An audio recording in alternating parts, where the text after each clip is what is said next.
Hey everyone, I'm Megyn Kelly. Welcome to the Megyn Kelly Show. With so many high-profile criminal cases in the headlines right now, we needed today's Kelly's Court. And there is breaking news now on Tyler Robinson, the accused killer of Charlie Kirk. We're going to take a look at that. We're going to take a close look at the murders of Rob Reiner and his wife, Michele, as we get new details on that case as well. There is new video of Nick Reiner, the accused killer, their son, taken after the murders. What defense could be in store as Nick hires a very high-profile and successful defense attorney? Plus, police releasing new images of the suspected shooter at Brown University, but still disappointing at these pathetic press conferences. And by the way, what about the man named in the media earlier this week as the person of interest, who turns out not to be a person of interest and, according to the Attorney General, has nothing to do with this case? Can this guy sue? Has he been defamed in the way Richard Jewell was for the Atlanta Olympics bombing back in the 1990s? Okay, but we're going to start with this bombshell report from the Washington Post about Charlie Kirk's accused killer. It literally just broke. The Post reporting that Tyler Robinson's mother, we knew this, said that he had become more pro-gay and trans rights oriented, and that one person who knew him said he began to voice concerns for transgender rights after Trump's win in November 2024. I think that piece is new. But the Post has done a deep dive on messages from the online platform Discord, where Robinson discusses Charlie's murder soon after it happened, and we'll tell you what he said. We begin today with MK True Crime contributors, Arthur Aidala and Matt Murphy. Arthur is a managing partner at Aidala, Bertuna, and Kamens. Matt's a former homicide prosecutor and author of the book of Murder. They are the best of the best when it comes to legal analysis. So subscribe and download to the hit show everyone's watching, MK True Crime, on podcast platforms and on YouTube. It's amazing because this thing only releases twice a week and everybody loves it. If I had a nickel for every time somebody stops me on the street and say, I love MK True Crime, we've got big plans for the new year, by the way, on that front. More announcements to come. So go to mktruecrime.com now. Don't miss a moment. Subscribe to this show on YouTube and follow me on Insta, Facebook, and X. I've been talking a lot about Riverbend Ranch because I love their steaks. Well, this holiday season, express your love with a very special gift of premium steaks from Riverbend Ranch. They have spectacular beef bundles that are wonderful gifts to friends and family. Their prime rib roast and holiday bundles are only available while supplies last, and they're going fast. For the last 35 years, Riverbend Ranch has been creating an elite Angus herd by using ultrasound technology to identify genetically superior cattle with a focus on flavor and tenderness. All Riverbend Ranch cattle are born and raised in the USA. They never use growth hormones or antibiotics, and the beef is processed right at the ranch in their award-winning USDA-inspected processing facility. Avoid the costly middlemen because the beef is sent directly from Riverbend Ranch to your home. This is not your average Black Angus beef. Order from riverbendranch.com. Use the promo code Megyn for $20 off your first order, and let me know what you think. That's riverbendranch.com, promo code Megyn. Arthur, Matt, great to see you guys. Hi. They only watch because Matt's so handsome. They're not watching for my big bald head, Megyn. So, I mean, for the record, I just, Actually, you look pretty. You're no slouch yourself. You look pretty Artie. spry this morning. I try to do Arthur. a tie, anything to distract from the dome, but, Matt gets all the fan. You're just being modest. But what we don't publicize it is you have to be at least a 9 to even make it on MK True Crime. So you're selling yourself short. Well, that's Ashley Merchant, but we can talk about that another time. That is Ashley. Ashley, she's a 10. Yeah. Okay. Here are a couple of highlights from this Washington Post report, which is actually pretty extraordinary on Tyler Robinson. Here's just like an excerpt. This is the Washington Post trying to call him. The reporters have been calling him since he got put in jail. He doesn't talk. They talk to him, just waiting for some sort of a reaction, which appears not to have come. I can't answer any questions, he said to the Washington Post reporters. You're welcome to talk. In 4 calls spanning about 40 minutes, he maintained that disciplined approach, listening silently as a reporter described what friends and acquaintances had said about him. He did not audibly react to hearing that Kirk's wife, Erica, had publicly forgiven him. He did not react in any audible way to the fact that Kirk had been awarded the Medal of Freedom. Eventually, Robinson asked that the reporters communicate with him only in writing. He did not respond to messages sent through the jail's email system, and his attorneys declined to answer questions for this report. But they do report, and to me, I've got to say, overall, this looks to me like the Post's attempt to try to say he wasn't a lib. He was a conservative. I don't. You guys probably haven't a chance to read it because it's very lengthy. But they give lip service to the mother's statements, to her statements that he had become much more enamored with pro-gay, pro-trans ideology in the year prior to the murder. They have to mention that because it would be journalistic malpractice not to. And it's been alleged in the indictment. And then they spend the rest of this piece trying to prove that he was really apolitical. And his friends who knew him said, well, we didn't really see any of that. But then they do talk about the fact that he was holding his trans furry lover roommate who was crying about all the hatred towards trans people as Tyler Robinson stroked him and tried to make him feel better about all the hate that it was out there and about how he didn't like, quote, hateful people. And we know he said he killed Charlie in those text messages right after the murder because he was full of too much hate. Some hate can't be negotiated out. And the Post tries to downplay what he wrote on the bullets, saying it was just a meme. But really what they're writing about is a guy overall who was kind of listlessly going through life. He dropped out of Utah Valley or the Utah University he was in. It wasn't UVU where Charlie was killed. But he dropped out. He became a tradesman, I think electrician, learning that trade, and was seen on site balling his fists up, walking around with his fists balled up to the point where his coworkers would say, Tyler, what's wrong with you? And he'd say, oh, that's just something I do. I'm fine. But he would eat lunch alone. The only thing that ever animated him was guns that he would get really interested in. There are some text exchanges with his friends about the election and how, there's fake news around it. He thought Joe Biden might have been winning on the night of the election, but he wasn't sure. Here's one friend writing to him in the fall of 2020. I wish there was a simple solution against fake news, but there isn't. I have my own opinions, but that's it.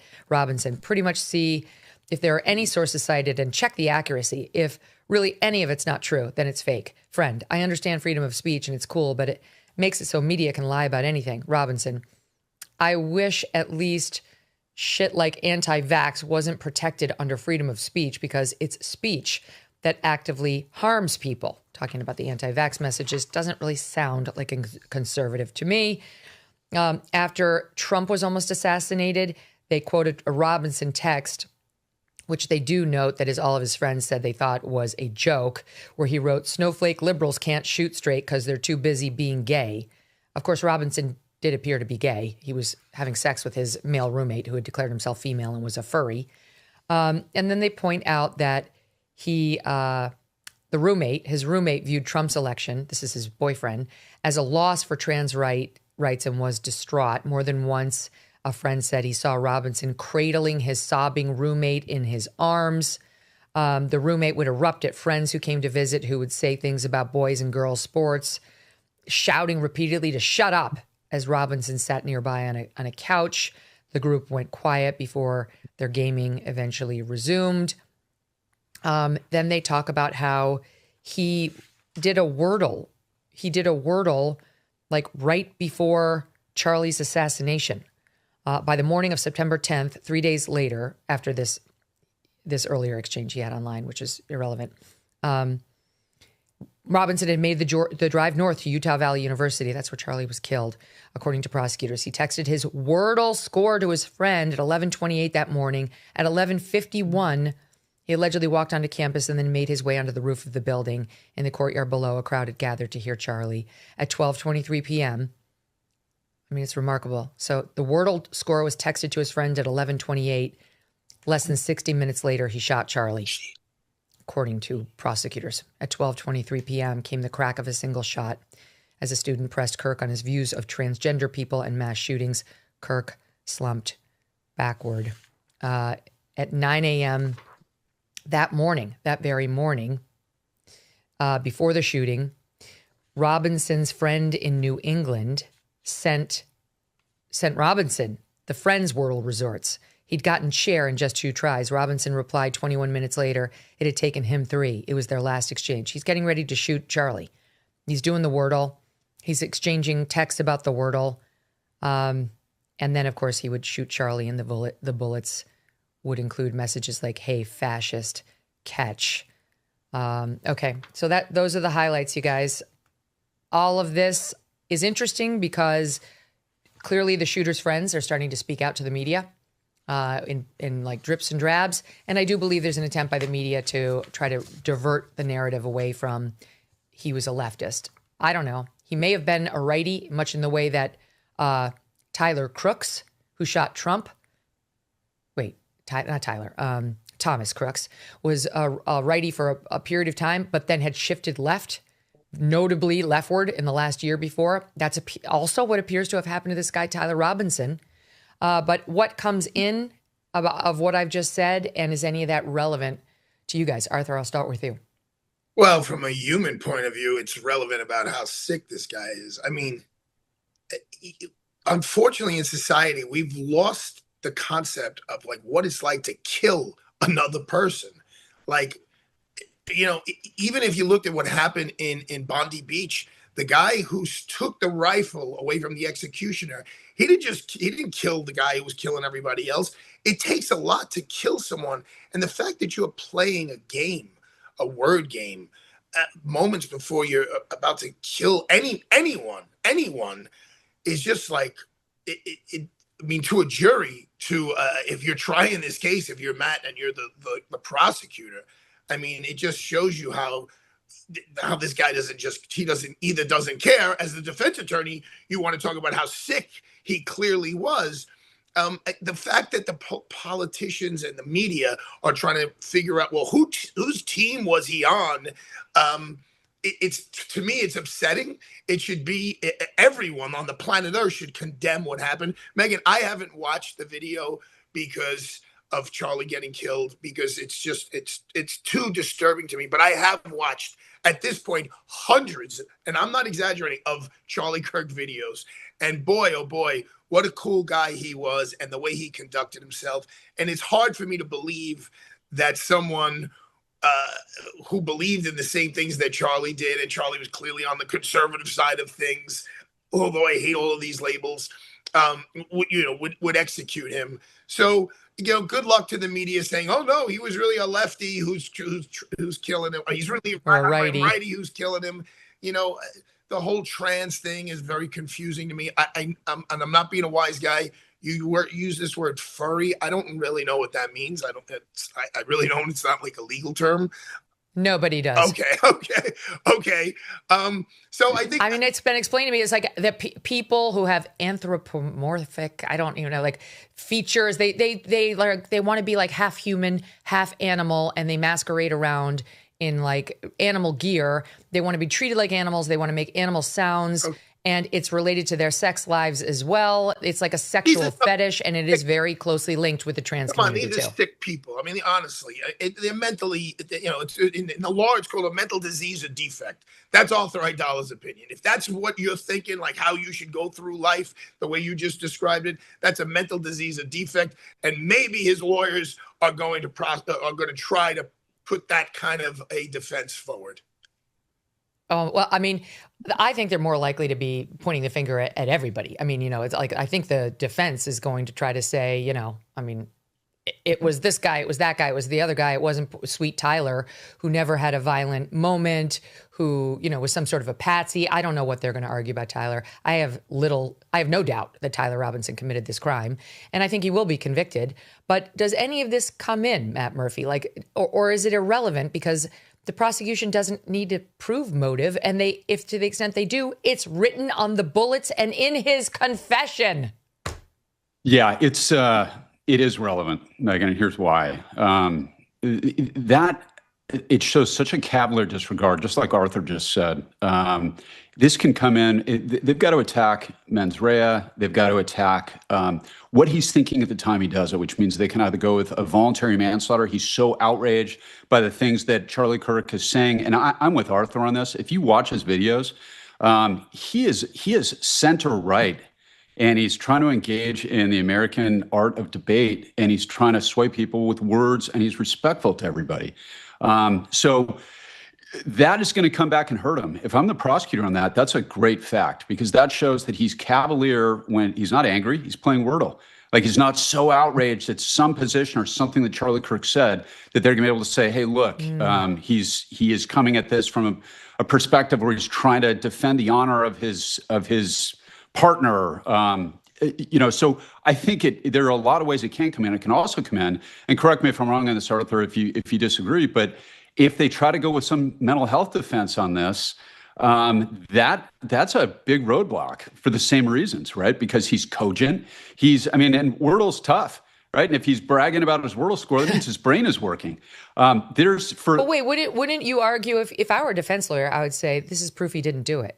Like, look how calm he is. He didn't do it. He wasn't there. You know what? I hope they ran that defense, Megyn, because it's so obvious when you go through the facts of this thing and the text messages that he wrote afterwards. It's his grandfather's gun, which, by the way, is a 100-year-old Mauser rifle, which when all the gun debate stuff came in after this, as everybody loves to jump on it, like we're seeing in Australia right now with the Bondi Beach, we're going to solve this with more gun control.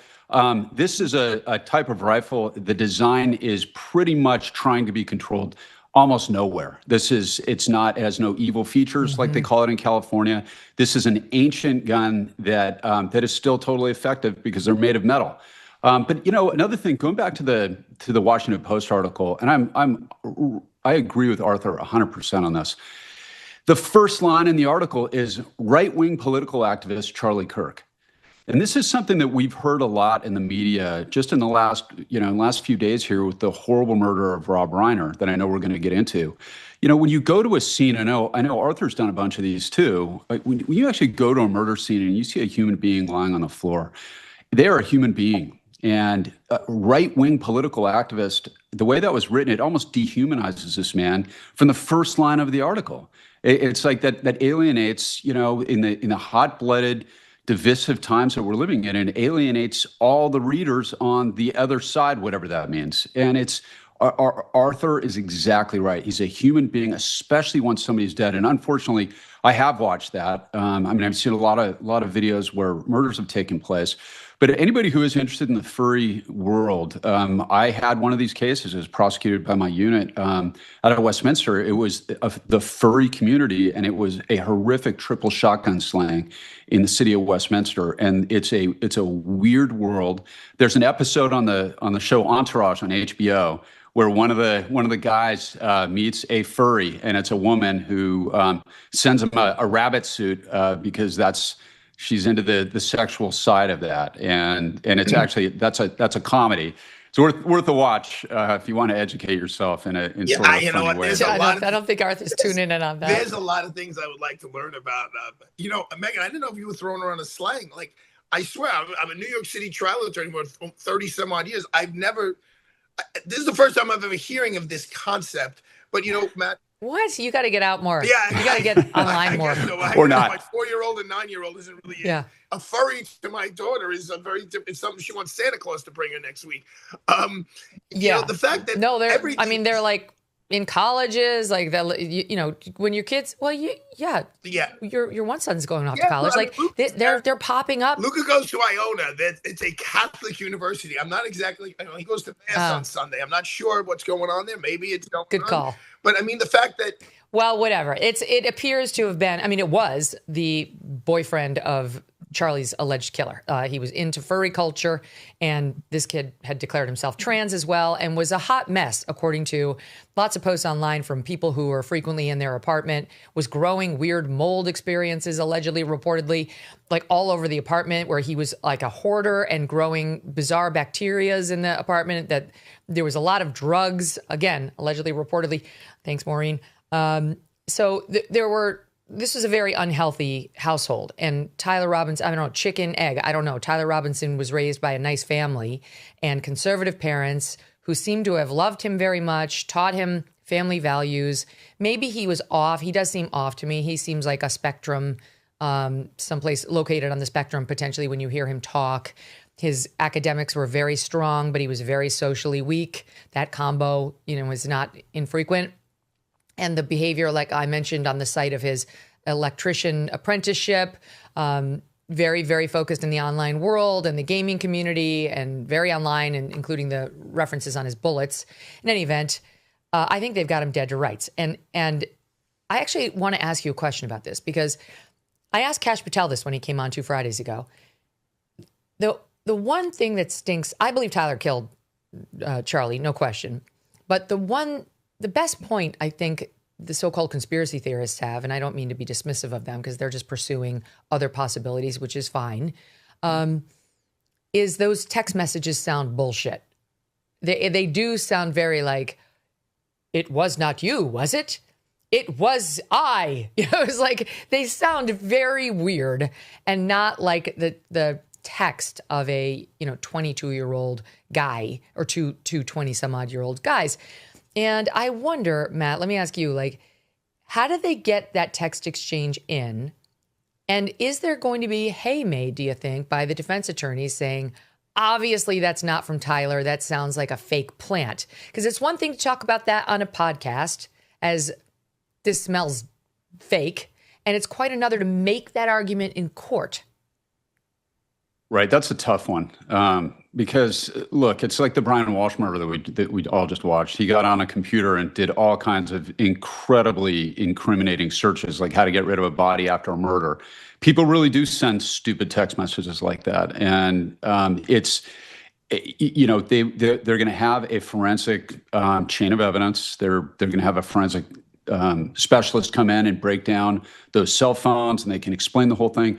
That is, I know Arthur's dealt with these before in court. I certainly have. It's very powerful evidence. And when you break it down and, you have some gumshoe, probably an FBI agent on that, because a lot of counties contract with the FBI for cell phone analysis and that. And they come in and they're like cartoon character G-Men. They come in their suit. It's like Joe Friday, like just facts, ma'am. They're very, very good at what they do.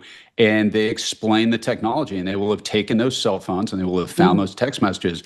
And it's a tough argument to make that somehow they planted it. And like you said, Megyn, conspiracy theories and people on the internet can speculate about all kinds of things. But when the rubber hits the road in a courtroom and you dust off that book with the rules of evidence, that's a tough argument to make to a jury that's taking it seriously and following the law. So I don't know what their defense is. And the other thing, Arthur, is they're probably going to have Lance Twiggs, the furry trans roommate, who they have said is cooperating with law enforcement, take the stand and say, yeah, I had that text exchange with him. Okay, so that adds a new element to this fact pattern. But I will tell you, Megyn, I got a hung jury, not an acquittal, but a 9-3 for not guilty on what I thought was pretty damning evidence against my client regarding the messages going back and forth. And I was able to break it down enough where I said, look, it just doesn't make sense. Use your New York City common sense. Someone would not do this, et cetera. And the people believe me. He did go to trial with another lawyer and got convicted in 30 minutes. But anyway, if his furry friend comes on and testifies and corroborates this, now you're in a whole different level of corroboration. And also you're saying that Tyler was off to begin with on several ways, and if you're in that state after you executed someone and it's an international story, who knows where your brain is going and how you're conducting yourself and what you're writing and what you're saying.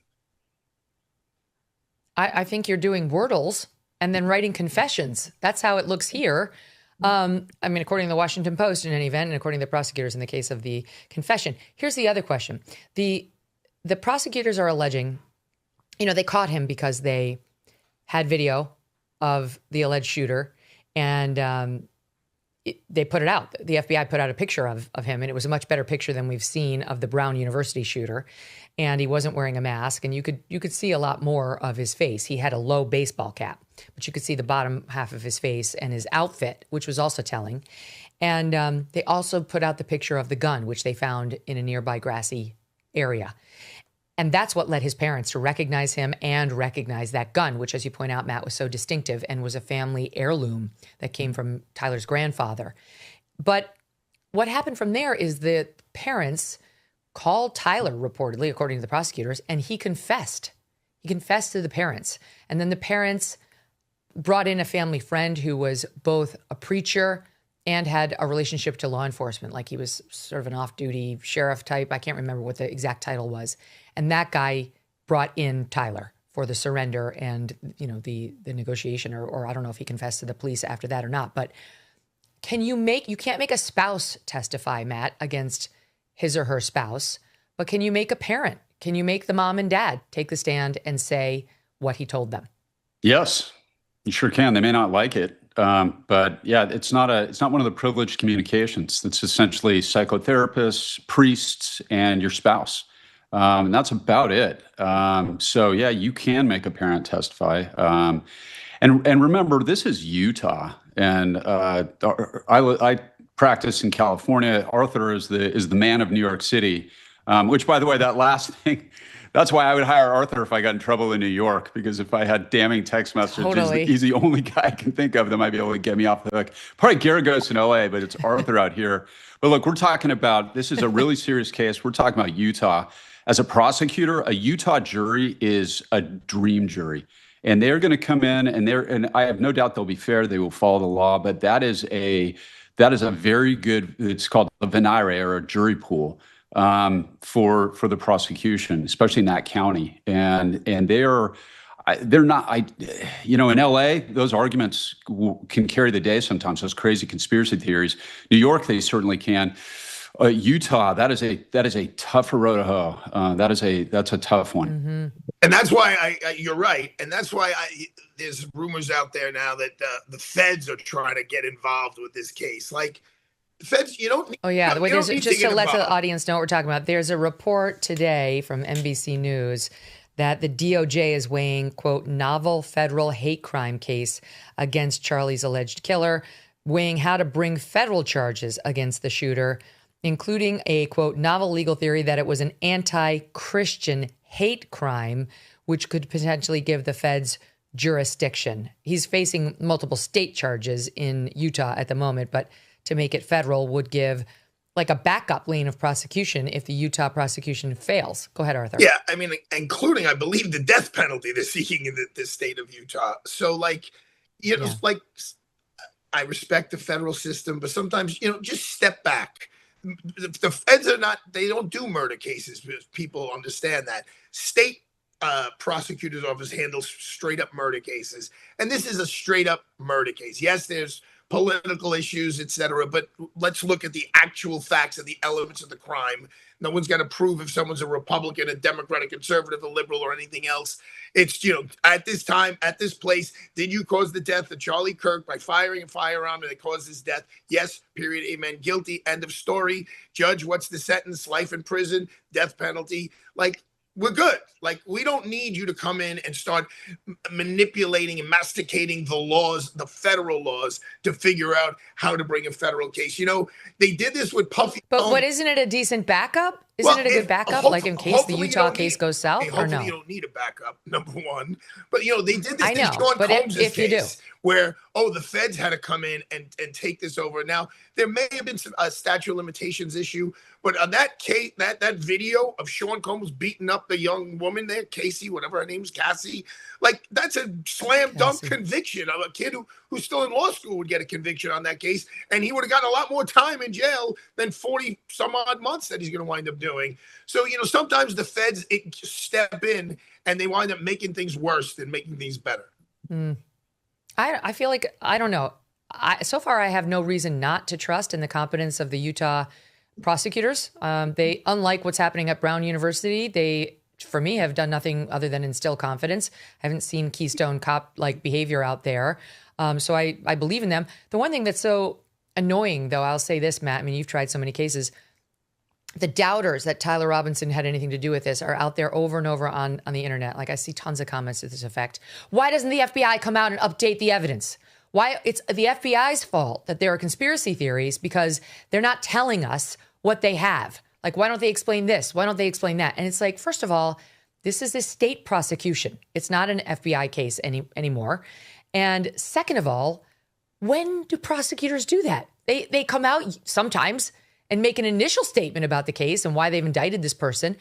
But I don't remember a case other than with an inappropriate prosecutor where they continue running out to the cameras to say, oh, I just got this. Oh, and let me explain this. Oh, and I saw a show that questioned my evidence on that. And so I'll explain to you why that theory doesn't make sense. Well, you're exactly right. And look, so is Arthur. I totally agree. Murders are state cases. A lot of people don't know this. And that kind of reminds me a little bit of the Probergers on the Brian Koberger case. Remember that, Megyn? He had a whole cheering section. People were putting money on his books.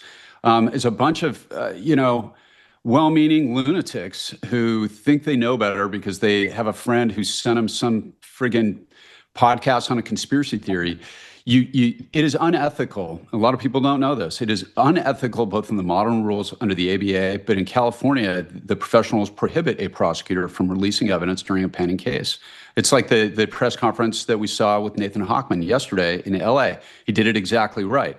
So going back that though, the feds they're really good at a lot of white collar stuff, and they're not good at murders. This is, at the end of the day, as much national attention and interest as there is. This is a state case.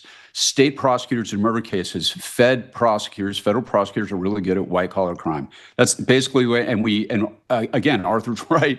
I'm agreeing with him so much at this point, but look, Diddy's a perfect example. It really is. But the reason why the feds had to go after Diddy, Megyn, is because George Gascon, who was a terrible DA in Los Angeles, wasn't pursuing any of those, like that slam dunk domestic violence case that we saw regarding the beating of Cassie Ventura. That was not being pursued in state court because the district attorney was terrible, in my opinion. So that's why the feds had to come in. This is one where the Utah authorities have this in hand. This goes to the 10th Circuit, by the way. Utah is 10th, not 9th Circuit, which is the most liberal federal circuit in the country, which means this guy really they're going to convict him based on this evidence, and it's going to be upheld on appeal as long as they don't do stupid things like releasing evidence that they have to appease people online. Well, the other thing is, you tell me, Arthur, but let's say the mom and the dad find some reason to change their story. I misremembered what Tyler said. That's not how it went down. He didn't actually confess. I I had my questions about it, but he didn't confess. Then you put that preacher / cop on the stand, the one that they called saying he just confessed, the one that brought him in. And that guy is going to tell the truth. And it's not going to be hearsay, Tyler to the parents to him, because the parents will be hostile witnesses at that point. It'll be an impeachment, right? Through this other witness of what the parents told them. So either way, they're going to get Tyler Robinson's alleged confession before this jury. Am I wrong? No, I don't think you're wrong. The bigger point, though, about the feds and all of this is, again, we shouldn't. Obviously, everyone wants the proper person to be convicted of this crime. I don't know anyone who would disagree with that. But if a jury finds that a prosecutor doesn't prove their case beyond a reasonable doubt, the feds shouldn't then create a new law just to go after a guy the way they did here in Manhattan to go after Trump. They created a new criminal law that just didn't exist before, and they totally mishmashed the statute of limitations because we want this guy. Once we start doing that, once we start bending the rules and changing the rules and creating rules to get one individual, that's the end of our society and at least the criminal justice system.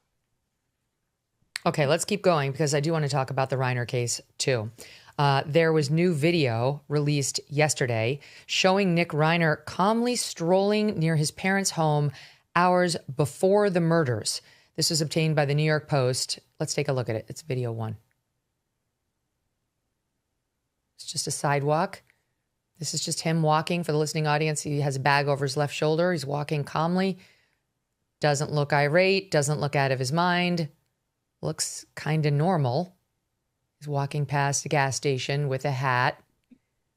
He has not yet murdered anybody, allegedly, and looks within his wits for what it's worth.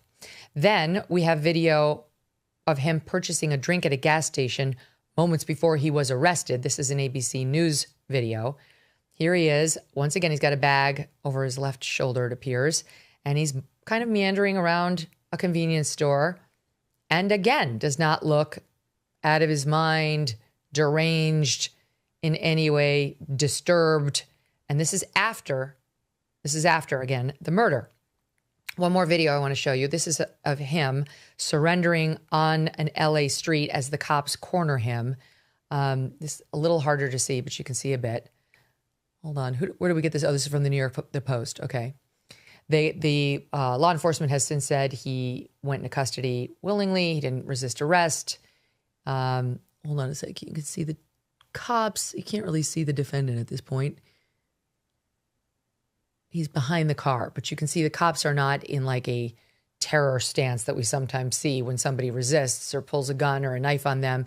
They actually look pretty calm. They far outnumber the one guy, but he was brought into custody without incident, according to all reports. And I mention all that and show all that because it is evidence, Matt, and it could become relevant as more and more people question whether this gunslinging lawyer who just got hired to represent Nick Reiner, who's been very successful, at least in the Karen Reed case, in getting an acquittal, is going to argue that he's not guilty by reason of mental defect, that he was out of his mind on drugs or had a lifelong struggle with mental illness that manifested the night that he took his parents' lives, allegedly. Right. So I've known Alan Jackson for years. He was an LADA for a long time when I was working homicide in Orange County. And he is an immensely talented lawyer, and he's actually a good guy. But you're absolutely right. He's going to have a hard time with those videos. California uses what's known as the McNaughton rule. I think New York is pretty similar, Arthur, if I'm not mistaken. And essentially, it's a 150-year-old rule, Megyn, that provides that if you understand the nature and quality of your acts, you are responsible for them, even if you're suffering from mental illness or if you're suffering from intoxication. So what a jury essentially has to find, and the burden is on the defense to establish that by preponderance of the evidence. So what that means is if you've got somebody that's howling at the moon and they don't know what they're doing, that's a case that you might have a shot at insanity. Otherwise, even if they're drunk, even if they're high, even if they are suffering from mental illness, if they understand the nature and quality of their actions, in other words, they understand that they're killing human beings and not stabbing bananas or aliens or whatever crazy delusion they're suffering from, they are legally responsible in the state of California. And as crazy as California is, and it feels like it gets a little crazier every day, sort of pro-defendant, that is a law that they haven't touched yet, and that is the current state of the law. And those videos is sanity are bad a jury for them. question? I'm sorry? Yes. Is sanity a jury question? Yeah. So California uses what's known as a bifurcated system, Megyn, where first you have a guilt phase, and then you have a sanity phase. It's like a death penalty case where you have a guilt phase and then a penalty phase. One of my last murders before I left the DA's office was a case that was freakishly close, facts-wise. It was my Nicholson case out of Newport Beach, where a young, very entitled, very wealthy young man who was suffering from pretty well-documented organic mental illness mixed with addiction, got into it with his parents, and he stabbed his mother and father to death in the house, and he also waited for the housekeeper. That case just went to trial on October 31st this year, and a friend of mine, I handed the baton to when I walked out of the office, my friend Dave Porter, and that guy had documented organic mental illness in addition to it, but the bar is really high on insanity, and that jury found him legally sane, and his sentencing is coming up actually at the end of this week. So a jury, despite really well-documented actual mental illness mixed with addiction, found that under the McNaughton rule, that guy was responsible. And I'll tell you another thing. What that young woman, Romy, saw when she discovered her parents, and Art has seen these too. Stabbing murders are the worst because it's not like TV, Megyn, where somebody gets stabbed once with a knife and they fall down dead. That's what you see in the movies. In reality, they die from what's called exsanguination. That means they bleed to death, and that takes minutes, which means they are fighting, they're running around. And the rumor is, this is from multiple sources, I don't know if this is true, and we don't know the evidence yet. And of course, he's presumed innocent. But the rumor is that he cut both of their throats. And when you present one of those as a prosecutor... Well, they said while in bed. But there's a report today saying that they were found in bed. Right, but if you go back later and you cut their throats or you slash their wrists, and I've prosecuted those too in stabbing cases, Juries do not like that. It shows a calculated, cold-blooded, premeditated nature. Even if the initial contact or the initial fight is spontaneous and hot-blooded, when the killer goes back and cuts throats, that is such just a decidedly vicious move that look. And I heard you say it yesterday on one of the commentaries. Karen Reed was one thing, but my friend Alan Jackson has his work cut out for this one. And another thing is behind the scenes, I got a bunch of friends in the LADA's office, and they're all telling me that the team that Nathan Hochman put together on this is top notch. So that's going to be interesting to watch. It's going to go to trial. There's no deal that they're going to be able to make. I don't think Hochman's going to seek the death penalty on this. Just because it's inter-family, and we in California, you seek the death penalty. There's a moratorium on it, but we sought it. I was on our committee for 15 years. We sought it in less than 4% of the cases that qualified. So those are the special circumstance murders, which are a small fraction of all the murders. And so I don't think which they are saying death. This is though. They are calling this special circumstance. Yes. Now, it's definitely special circ. It was. Multiple murder. They say it is, but I agree that doesn't necessarily mean that they're going to seek the death penalty. They've charged him with. Oh, hold on a second. That's a different case. But in any event, yes, they have alleged special circumstances against Nick Reiner. I always presume people know the cases that we've been covering nonstop, but I hate when people do that. We are discussing the murder of famed director Rob Reiner and his wife, Michelle Singer Reiner, killed in their home, allegedly by their own 32-year-old son, Nick Reiner, who had a lifetime of drug addiction problems and reportedly mental health problems as well. Getting some more details on that. Here's the charges. 2 counts of first-degree murder with a special circumstance of multiple murders. Also faces a special allegation that he personally used a dangerous and deadly weapon, that being a knife. These charges carry a maximum sentence of life in prison and the possibility, or without the possibility of parole, and also potentially the death penalty. They'll make the decision on the death penalty later. But now we're getting a few more details. The Daily Mail, Arthur, reporting they were found in bed with their throats cut and may have been asleep when they were murdered, a source close to the investigation tells the Daily Mail. I mean, that would only amplify Matt's point if he, in other words, left them no chance whatsoever, just like sneaked up on them, took their lives while they were asleep. I'm not sure a jury's going to feel too fondly about that either.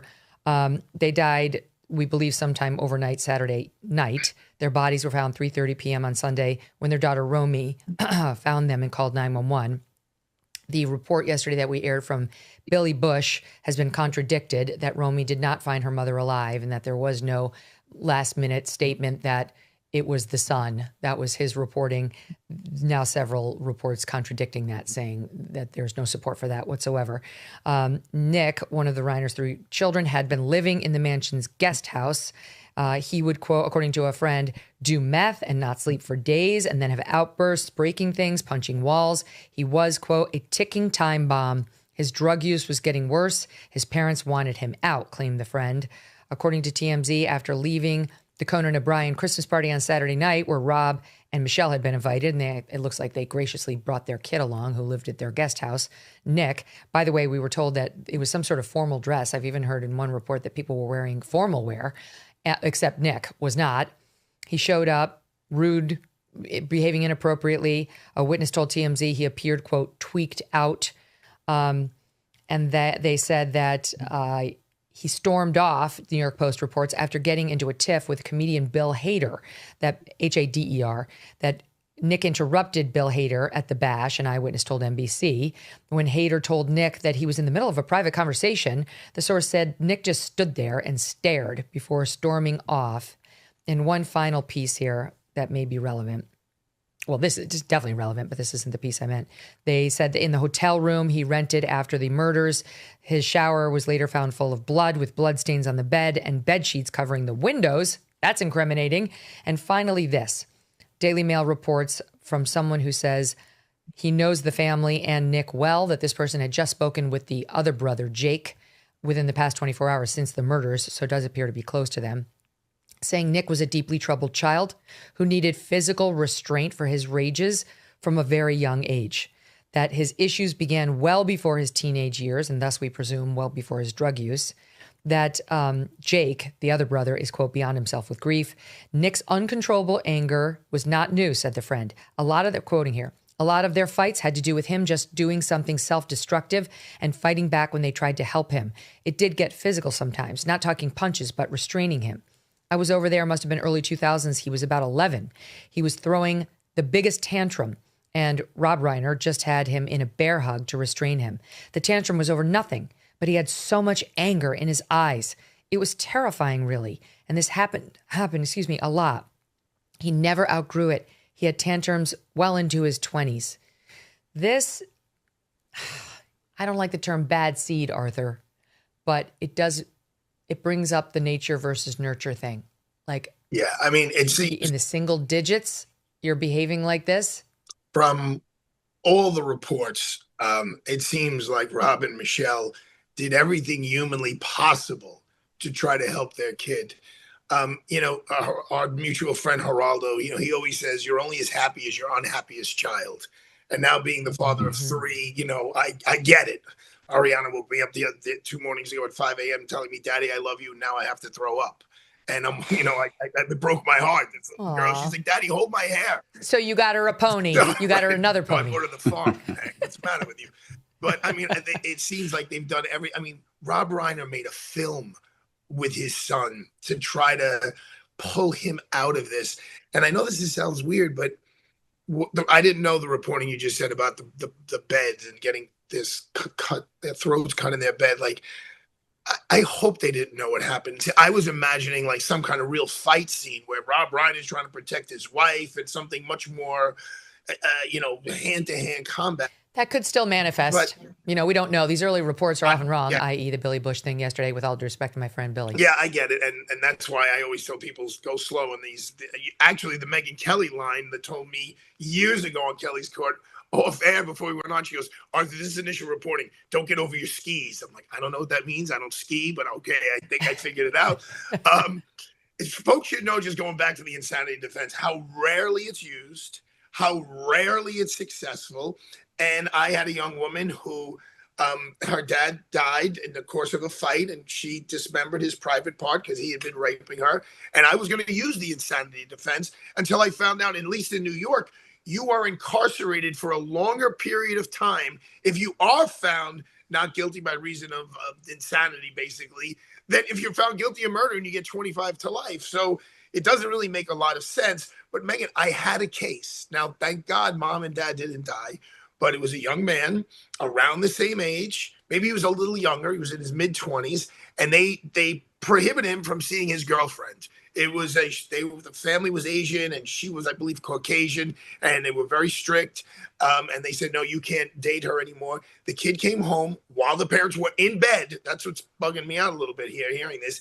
And he took one of those like barbecue forks, it just has 2 prongs on it. Yeah. And he went to town on his parents. God. Now, thank God they lived, but here's the punchline. They didn't want him prosecuted. Now, he was prosecuted. I was able to get him plea. This was a while ago, but it was in the teens of years. But they were very uncooperative, and there was a prosecutor he's sitting there with the parents who were the victims, begging not to prosecute him at all, and he wants to give him 25 to life. And so, he couldn't give him 25 to life, but he could have given him 25 on the straight up assault one. And so they kind of split the difference and gave the kid, like, I don't know if it was 12 or 14 years in prison. So, the question people ask is like, what does Nick, brother and sister, want to see happen here? Who hired this fantastic, expensive, presumably lawyer? Yeah, and who's paying for him? Yeah, but Meg, if you look at the online version this morning of the Wall Street Journal, there is a family photo of Rob, Michele, and their children, and everyone's smiling except Nick. Nick looks scary in this particular in family all the photos. Pictures. Yeah, it's a little. This case, Meg. You can see it. You can see the deep unhappiness, depression, and possible mental defect in almost all the family photos. There's so much more to discuss, including I actually have a suspicion about where the defense is going to go. I don't think it's insanity either. Can I'll I tell you what I think it is and why. Can I throw in one quick comment? You can, but you have to. Sorry. No, stand by. Okay. Quick break. Okay. You get the first comment after break. Okay. We're right back with Arthur Aidala and Matt Murphy after this quick break. MK True Crime stars. You know how much my family and I love our dogs. Yes, even sweet Strudwick. I cannot imagine life without them. They have a great life, but some dogs are not this lucky. And that's why I'm so glad to tell you about Delta Rescue, the largest no-kill, care-for-life animal sanctuary in the world. They have rescued thousands of dogs, plus cats and horses too. They provide all the animals with shelter, safety, and most of all, love. And they've been doing it for more than 45 years now. Delta Rescue relies solely on contributions to stay open, and giving can bring tax benefits to you too. Speak with your estate planner about how you can grow your estate while helping animals in need, and check out the estate planning tab on their website to learn more. We love our Thunder and Strudwick, but would like other dogs who need love to find it too. Visit deltarescue.org today to learn more. That's deltarescue.org. MK True Crime contributors Arthur Aidala and Matt Murphy are back with me now, two actual real live trial attorneys. Arthur's been on both sides, prosecutor and defense. Matt has spent his life putting bad people in jail, so he wins the morality game. Just kidding. There's an important need for defense attorneys. You bet your bottom Okay. dollar, young lady. We're the ones who keep these prosecutors in line. And I'm That's doing right. some. I know. Yeah. And standing up for the Constitution. I know you're now doing some limited, some defense. Okay, Matt, you were going to say before the break. Yeah, look, there's a really interesting interview with Reiner about Charlie Kirk, and it's he's asked about that, and he's known for with Rob Reiner. I'm sorry, I keep thinking Carl, which shows how old I am. I know. Well, I mean, there's a lineage. Yeah, right. So there's a really interesting interview with Rob Reiner where he's asked about Charlie Kirk, and it's something I think everybody should Google and see, because he makes a really good point of saying this is a human being. Nobody should die like that. Nobody should die for their political beliefs. Like it's kind of the thing that everybody should listen to. And by the way, for whoever wrote that Washington Post article, I haven't seen anything where Rob Reiner, it's beloved Rob Reiner, cultural icon Rob Reiner. I haven't seen anywhere has he been described as left-wing activist, even though That is so true. He embraced. Oh my God, Matt, can I tell you? This morning I listened to the New York Times The Daily podcast, which I have to say I enjoyed because they played a lot of clips from Rob's movies. But they also then said, like, he was just a happy guy. He was just so happy and joyful. Okay. You've gone too far, because the way the right wing experienced Rob Reiner over the last 10 years was him being as nasty as humanly possible against MAGA and Donald Trump. So it's fine. We don't have to go into the politics of Rob Reiner. We haven't since he's been murdered. But the New York Times cannot get away with he was just universally happy and sweet and joyful.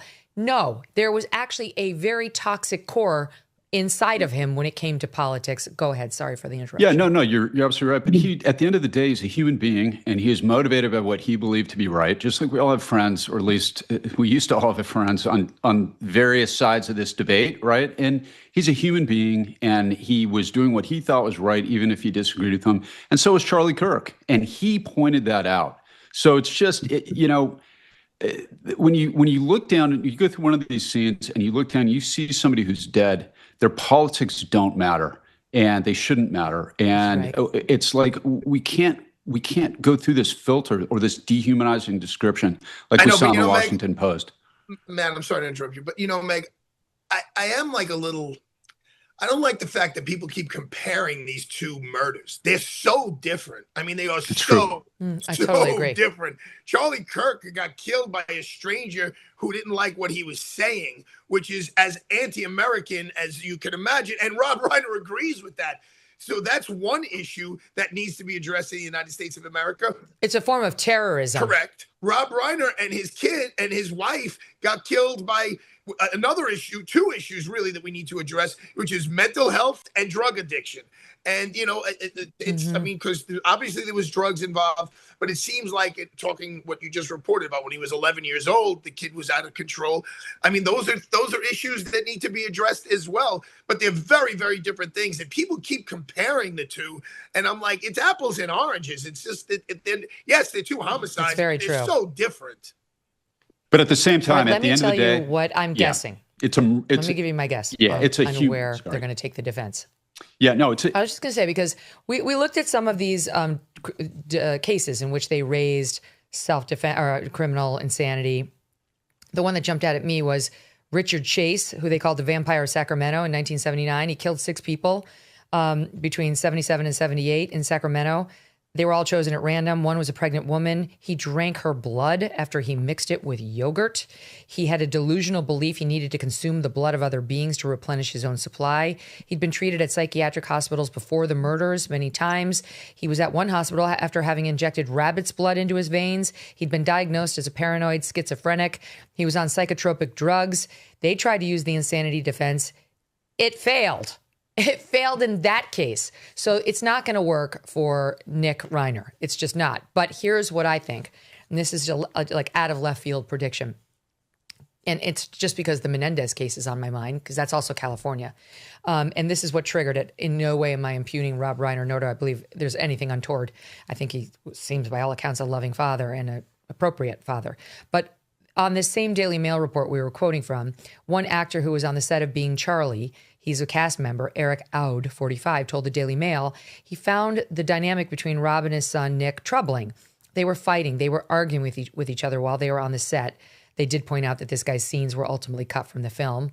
Okay, maybe he's got an axe to grind. Quote, they were kissing each other on the lips, which was weird. They were bickering. They were going off on each other on set. It wasn't comfortable. There was definitely hostility there. So my question is there a likelihood Nick Reiner pulls a card from the Menendez defense? We're in California. It's going to be a California jury, and says he was molesting me my whole life. That's why I was so messed up from the time I was 10. That's why I got hooked on drugs. There's no way of disproving that. And plays the sympathy card with a California jury about why, from a very young age, he was all messed up, Matt. Well, he might, but remember, until again, George Gascon became the DA and our friend Mark Aragos got a hold of that case, they were convicted, and a California jury rejected all that. And But the California juries are not what they used to be. No, that's true. But there's a blistering opinion affirming the conviction of both those guys, authored of all places by the Ninth Circuit Court of Appeals, that anybody who's interested in this, you can find it online, and it just destroys the defense. And every word of it is, I think, correct. So Alan can run with that. I think that you're going to hit headwinds because remember, we have all these other kids in the family. And look, addiction is one of those things. It touches almost every American family.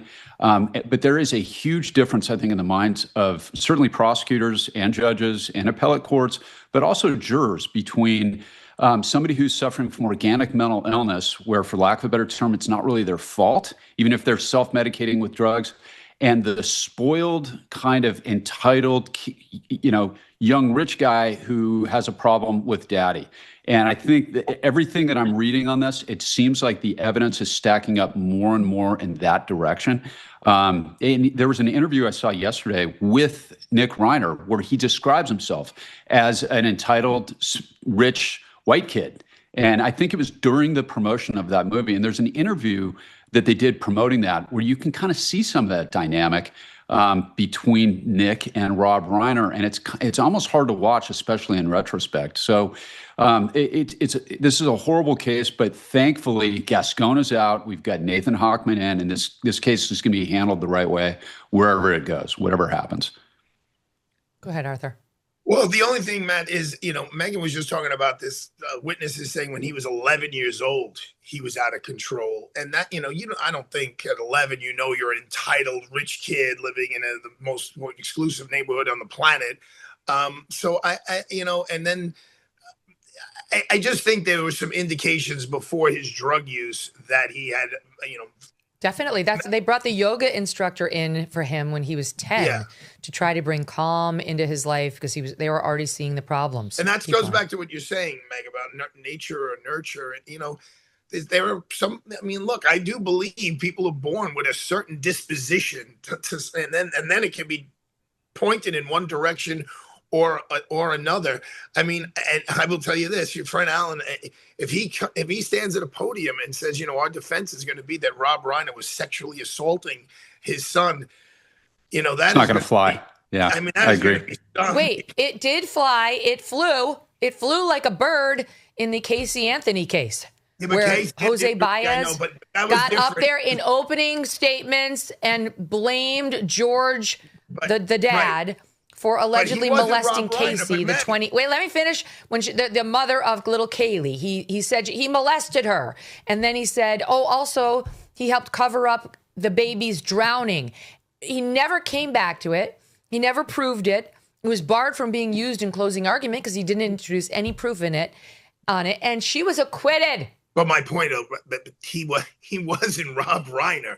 I mean, Rob Reiner, for those of us old enough, I mean, he's still meathead. Rob Reiner is quoted as saying, despite all my movies and all the success in life, even if I won the Nobel Peace Prize, the headline would be Meathead won the Nobel Peace Prize. So, I mean, he's a household fixture to many of us. What do you mean? And the defense lawyer is going to be like, that doesn't prove anything about what happened behind closed doors. So the defense lawyers constantly, they throw anything at but the kitchen sink to try to make it stick because it's a potential death penalty case.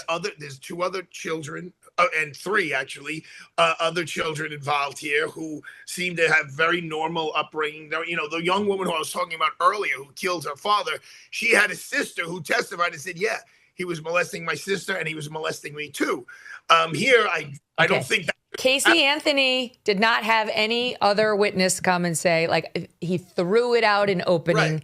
Right. The horse left the barn and the jury was tainted on it. I'm just saying, like, this is going to be a desperation defense because if that stuff about the hotel room is true, this guy's up the creek without a paddle, Matt.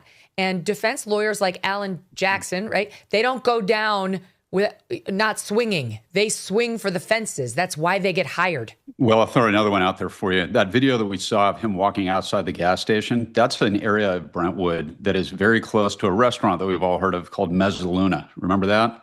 Talk about crazy LA juries. Simpson had dined. Right. That's about a couple hundred yards down the road, and there's some great restaurants in there now. That's basically just a little north of my part of town. I know that area also very known well. As half moon. Mezzaluna. Mezza means half, luna means moon. I know that there is that one half of Megyn Kelly, even though she was introduced the other day as a great Irish American. I'm like, do you not know who Nona is? But anyway. I actually corrected somebody just the other day, say I am part Italian. Just slow your roll because they were ripping on Italians too. I can be insulted on many fronts. Go ahead, Matt. Yeah, no, sorry. Kate, look, and Arthur knows this as well as I do. Trial work is an art form, Megyn, and you've seen that a million times too. And the Casey Anthony case is a different part of the country, but they were, in my view, the prosecution was outclassed, kind of like the prosecution in the Karen Reed case. They were just outclassed. They had good evidence, but they were outclassed by the talent of the defense lawyer.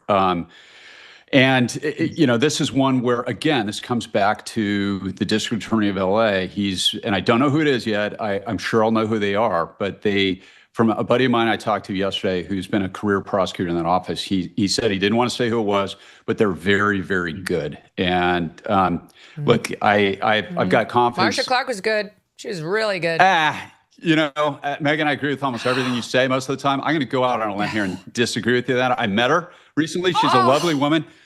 I tried a case against Christopher Darden. I did a murder case against him when he was a defense lawyer. Nice man. OJ was no fluke. That case was the only book worth reading on OJ, guys, is a book written by Vincent Bugliosi called Outrage, where he takes the prosecution to task. That was prosecutorial incompetence from the first minute. And I don't think that's going to happen here.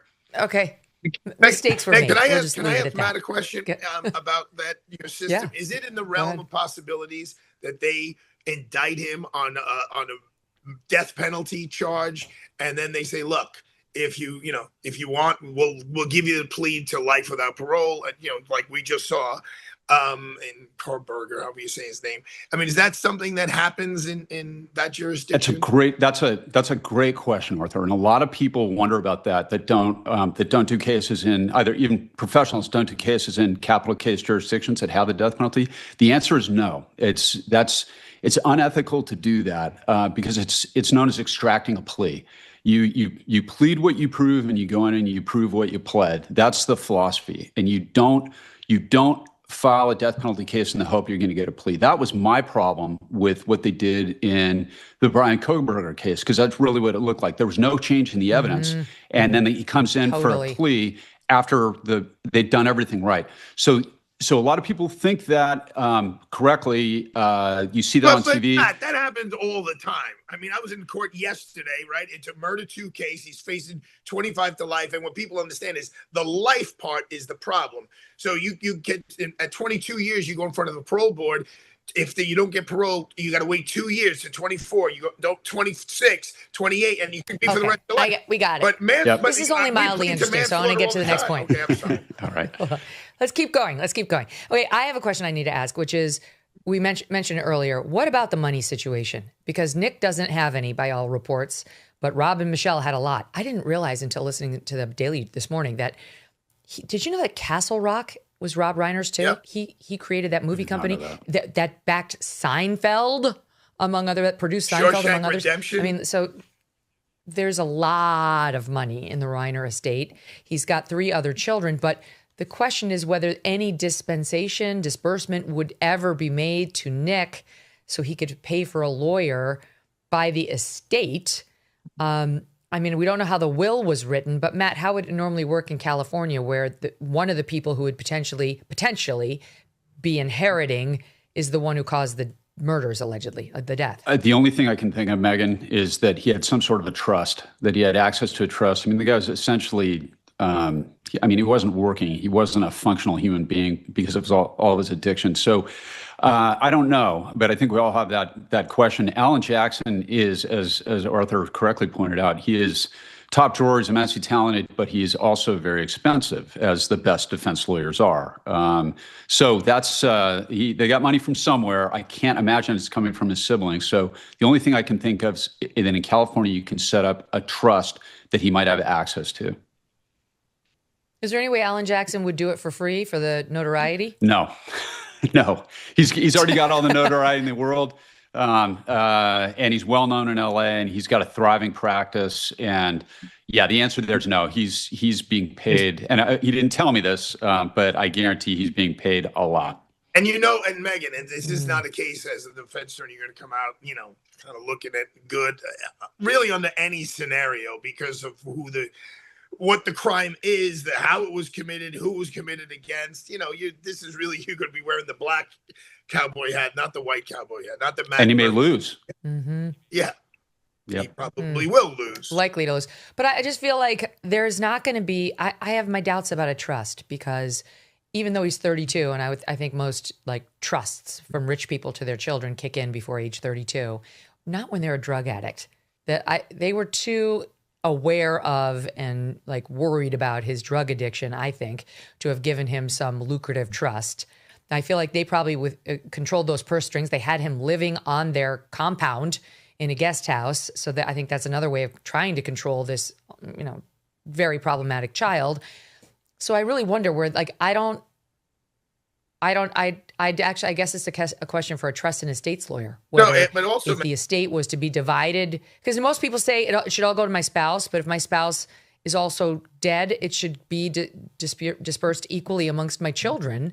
He's one of the 4 children, unless you've made a special provision that not this one. But it would take years. And whether he gets something is up to somebody else, like a trustee or the other kids. But Meg, as you know, my bride, who is also my law partner, this is her area of expertise, surrogates law. These things don't happen quickly. Even if everything is in order, it's not like it's triggered. You got to get death certificates. They have to be filed with the court. They have to be certified. Now, unless Alan is going to say, look, I'll roll the dice here that I am going to get paid a 7-figure number down the road when this kid gets his inheritance. I think probably someone stepped up and said Rob would want and Michele would want their son at least protected constitutionally. and let me see if I can help out. And Oh you my never know. It gosh. could be one of the siblings. Like, you don't know, Megyn. These Yeah. situations are so Family Our dynamics. sibling, I'd be worried I'd be next. I mean, like, the ire I'm not saying is he's clearly coming out of against the prison. family. I'm not saying he's coming out of prison anytime soon, Megyn. Don't get me wrong.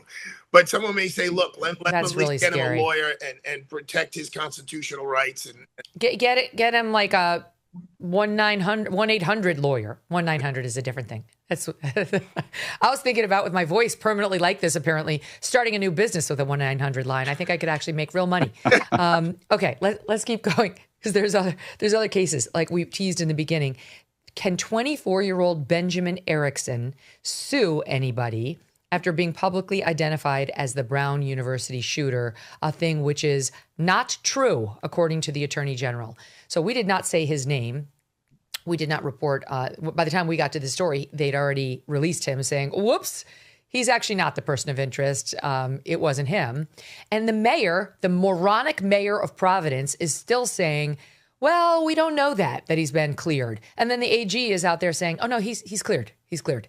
So they don't even have their message straight on this guy. But this guy was named by many media outlets, CNN and many others. We went down the list, but it's a very long list. And they all cited law enforcement sources. The media did not make up that. They didn't pull it out of a hat. They got it from cops who were leaking it to them. So the media, in my view, you guys, but you tell me, they have a defense that this was not published. And maybe the guy will be a limited public figure. Like, he wasn't a public figure before this, but he could be considered, quote, a limited public figure. You'll tell me what you think. But if you get that designation as like you're a limited public figure for like just this one story, then the burden to prove that someone has defamed you is much higher. And you'd have to prove the actual malice standard, that these outlets that they knew it was false or were reckless about the probability of falsity in reporting it, that they had actual malice in their hearts when reporting it, which was done, reporting it, by NBC News, CNN, New York Post, Washington Post, so many others. So you tell me, does this guy have a defamation lawsuit against anybody? Arthur, you want to go first? yeah, I don't think so. I've handled a lot of these now, and Megyn, you're very well versed on the law because you just laid it all out there. I don't think they're going to be able to prove this the way wrestler got Gawker knocked off the planet Earth by saying, you knew you were making things up. You were only doing it to sell newspapers. Yet your only purpose was to hurt me, and you knew that it was false.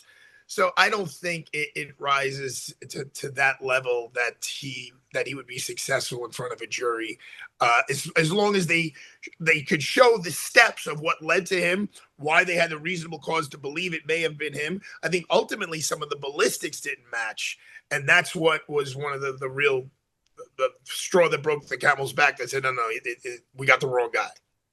Well, reportedly, he also said he had been in the hotel room the entire time. And now, again, that is what was reported. Don't know for sure that that's what he said. But if so, that would be verifiable with hotel videotape, with possibly key card records. Like, it takes a little some while. Hotels would know. But it takes a little while to get that stuff. I don't know. If you're the FBI, does it take that? Why the hell do you have the tapes on the front door of your hotel if not to show the FBI when there's been a mass shooting down the road? Right, but when I say a little while, I don't mean weeks. But you got to figure out, okay, when did he check in? When did he check out? How many cameras are there? Which cameras are we going to look through? It takes hours. I'm not saying it takes days, but it probably takes 8, 12 hours. Well, and he was in custody, I think, for 18 hours. Custody, I say, like he was a person of interest for 18 hours as they questioned him. I don't know, Matt. I made the case that the media has a defense, right? Like, it was told to them by law enforcement, but that was also the case in Atlanta with the Olympics in the 1990s and Richard Jewell, who many people still think was the Olympic bomber, and he wasn't. Hold on a second. We pulled a couple of headlines, okay, from the time. Atlantic Journal-Constitution. They're the ones who blew the lid off of him allegedly being the suspect. This woman, Kathy Scruggs, said he was the guy. Remember, because Richard Jewell was the one, if memory serves, who found the bomb and was a hero. And then a few days later, she dropped a story in the Atlanta Journal-Constitution saying, oh, no, he was the bomber. and completely ruined this guy's life. The title of the initial story, FBI suspects hero guard may have planted bomb. Body of the story that followed. The security guard who first alerted police to the pipe bomb that exploded in Centennial Olympic Park is the focus of the federal investigation into the incident that resulted in 2 deaths and injured more than 100. Richard Jewell, 33, a former law enforcement officer, fits the profile of the lone bomber. This profile generally includes a frustrated white man who is a former police officer, member of the military, or police wannabe who seeks to become a hero. There was a column by Dave Kindred implying a comparison between Jewell and a convicted murderer. The New York Post had on its front cover, Saint or Savage, with a photo of him. Separate article titled, Who Checked Rambo Crossing Guard's Record? He was a fat, failed former sheriff's deputy who spent most of his working days as a school crossing guard. NBC News, same. Brokaw said in a news broadcast, the speculation is that the FBI is close to making the case in their language. They probably have enough to arrest him, Jewell, right now, probably enough to prosecute him, but you always want to have enough to convict him as well. There are still some holes in the case. And guess what happened? Lots of settlements. That's what happened. Let's see. Did they actually call him fat? They called him a fat. They called him fat. Yeah, that was 96, fat, right? Fat failed former sheriff's deputy. Well, that's a New York Post. Would they do that today? I don't think Richard Jewell. Yes, they would. The Post, God love them. They haven't gone PC. Richard Jewell versus NBC. The lawsuit arose from the comments made by Tom Brokaw that I just read. NBC stood by its story, but later agreed to a reported settlement of $500,000. Richard Jewell versus CNN. Terms of the settlement confidential. CNN maintained that it acted properly, but it did pay out. And then let's see. I don't know if he must have sued the Atlantic Journal-Constitution, but it's right there. Where is it? Isn't there a movie about this? There is. No. There is. There was a movie about him being falsely accused. Oh, it was the only major news organization that refused to settle. The newspaper fought the lawsuit for years, arguing its reporting that Jewell was a suspect was substantially true at the time of publication. The case went all the way to the Georgia Court of Appeals, which eventually ruled in the paper's favor in 2001, concluding the articles were accurate at the time they were published. And they did indeed find that Jewell was a limited purpose public figure, Matt. So where do you come down on it? There's a really interesting case in California, Megyn, called Rothman v. Jackson, which is the Michael Jackson case, where essentially when you are a government entity, you have really good immunity protections and litigant privilege until you step outside that role. I don't think every case is unique and different. I think it's going to be tough against these newspapers because they're just covering they're covering information that they got from a source. The problem is the county and the state of Rhode Island, because that shouldn't be happening. And shame on whoever it is that's leaking that. That should never happen. And that is one small piece of what has very much appeared to be a hugely incompetent investigation so far on this. And I always want to give the benefit of the doubt. Murder cases sometimes take a long time to come around. But these press conferences, I've never seen anything quite like this. They're demonstrating such a lack of command of the facts. And I've stood on that stage more times than I can count with an elected official as we've described the case. I've never seen a lack of preparation this bad. And that goes from the professor or the president of Brown University to the questions that they don't know basic facts.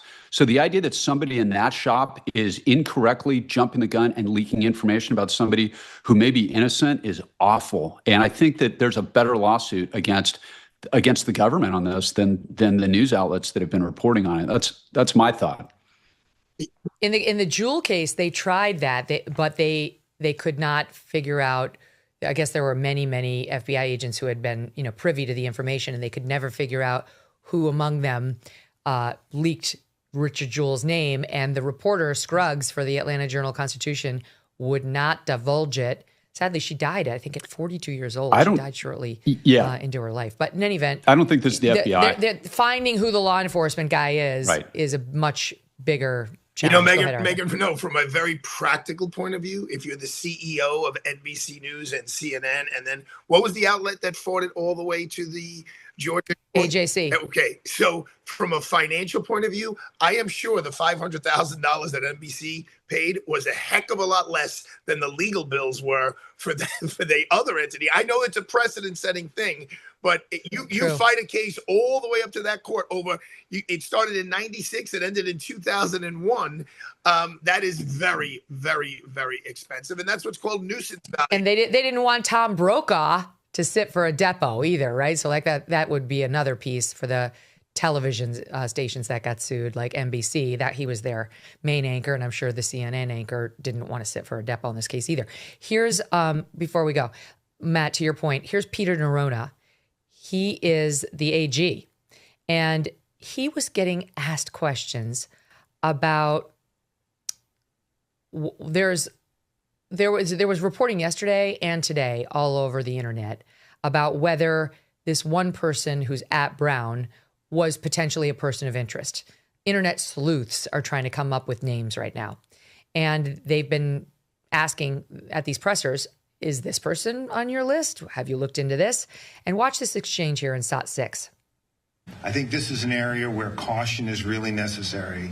There are lots of reasons why a page might be taken down, particularly if there's chatter out there about words that were spoken. It's easy to jump from someone saying words that were spoken to what those words are, to a particular name that reflects a motive targeting a particular person. That's a really dangerous road to go down.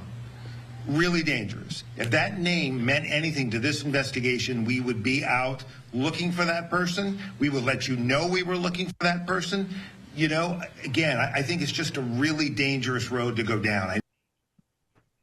He loves the dangerous road. I'm going to give you one more soundbite from this guy in SOT 7, because again, there are two other pieces in the news that they haven't confirmed. One is that the vice president of the College Republicans who was shot, Ella Cole, that she was targeted, Ella Cook, that she was targeted, which would, obviously people are asking in the wake of Charlie whether that she was the main target there. Many other people were shot, but that's a question. And secondly, there's a question about what the shooter yelled, because everyone in that classroom says he yelled something, but no one is telling us what he yelled. All these law enforcement types are saying is, we don't know. Like, people are unclear. And we heard from the TA who was there conducting the review class in advance of the exam with the students. He didn't understand what the guy had yelled, and that none of the students he spoke to understood what the guy had yelled. But there are some claiming it was Allahu Akbar. Totally unconfirmed at this point. That too would be relevant because it would imply a motive, quite obviously. And here was his, I think, reference to those issues in SOT 7. There is no information that the investigative team has about motive. Zero. There's nothing about, even if taking at face value what one or two witnesses may have said about what something was said, okay, and there are many witnesses that say nothing was said, there's nothing about what we know was perhaps said that indicates any kind of motive that is related at all to ethnicity or political outlook or culture. There's nothing at all that we know right now about that. And I think that is a dangerous road to go down. Okay, here's the problem, Matt Murphy. We don't believe him and we don't trust him. And these are all far left libs who have an agenda of their own. And I honestly don't believe this guy. Like, if some of those witnesses said that the guy yelled Allahu Akbar, I don't think he'd tell us. I don't trust him. He doesn't understand what he's doing. That seems clear to me. He's not on the same page as his mayor. The police chief, too, inspires no confidence. And can we just spend 2 seconds on the weird sign language lady? She's over the top. And she's like too needy of attention. Bring it in. Keep it small. Doesn't have to be so huge. You're not the star of the show. They constantly do this. Don't the hearing impaired have closed captions like everybody else? Why do you need this? Like, to me, it's a virtue signal. I'm telling you, it's like yet another reason people are watching this like, okay, I know who these people are. Go ahead, Matt. No, you're exactly right. They're undermining the public's confidence in the integrity of this investigation. By the way, this reminds me of Fast Times at Ridgemont High with Mr. Hand and Jeff Spicoli. If I'm here and you're here, doesn't that mean this is our time? If witnesses heard him yell something, you don't get to get up and say there's zero evidence of motive. that like there is evidence. That's evidence that they heard something. Now, I'm a firm believer in the integrity of the investigation, moving forward, not releasing information. I have no problem with any of that. But if they took all this stuff down to protect one guy and then they're leaking information about another guy that may be innocent, that's not fair. But then don't have a friggin' press conference, guys. If you can't release the information or address that in a competent way where you're going to undermine the integrity and the public's confidence in what you're doing, don't have the friggin' press conference or do a professional one like we saw with Nathan Hochman, where he came in, he announced the charges. They took like 3 questions. They didn't really answer anything. They stayed well within the lines, the ethical rules, and then it was done. You watch that and it's like, okay, that's a bunch of pros that know what they're doing, that are in charge, and I have confidence in where that investigation is going. This is Keystone Cops. And again, I want to give the benefit of the doubt to them, but I watch these things and I can't. And you're right. In the land of COVID and iPhones, isn't there some way? And not a hack on anybody who's hearing impaired at all. But if there's a reporter in there that is hearing impaired, it makes perfect sense. But it is disturbing. It is distracting. You're trying to listen, and it's just it appears to me that this whole thing is amateur hour, and that is disturbing because you have a killer on the loose. Wow, you guys are rough. And they're telling Providence residents to send their little kids to school this week because there's no threat. They don't know that.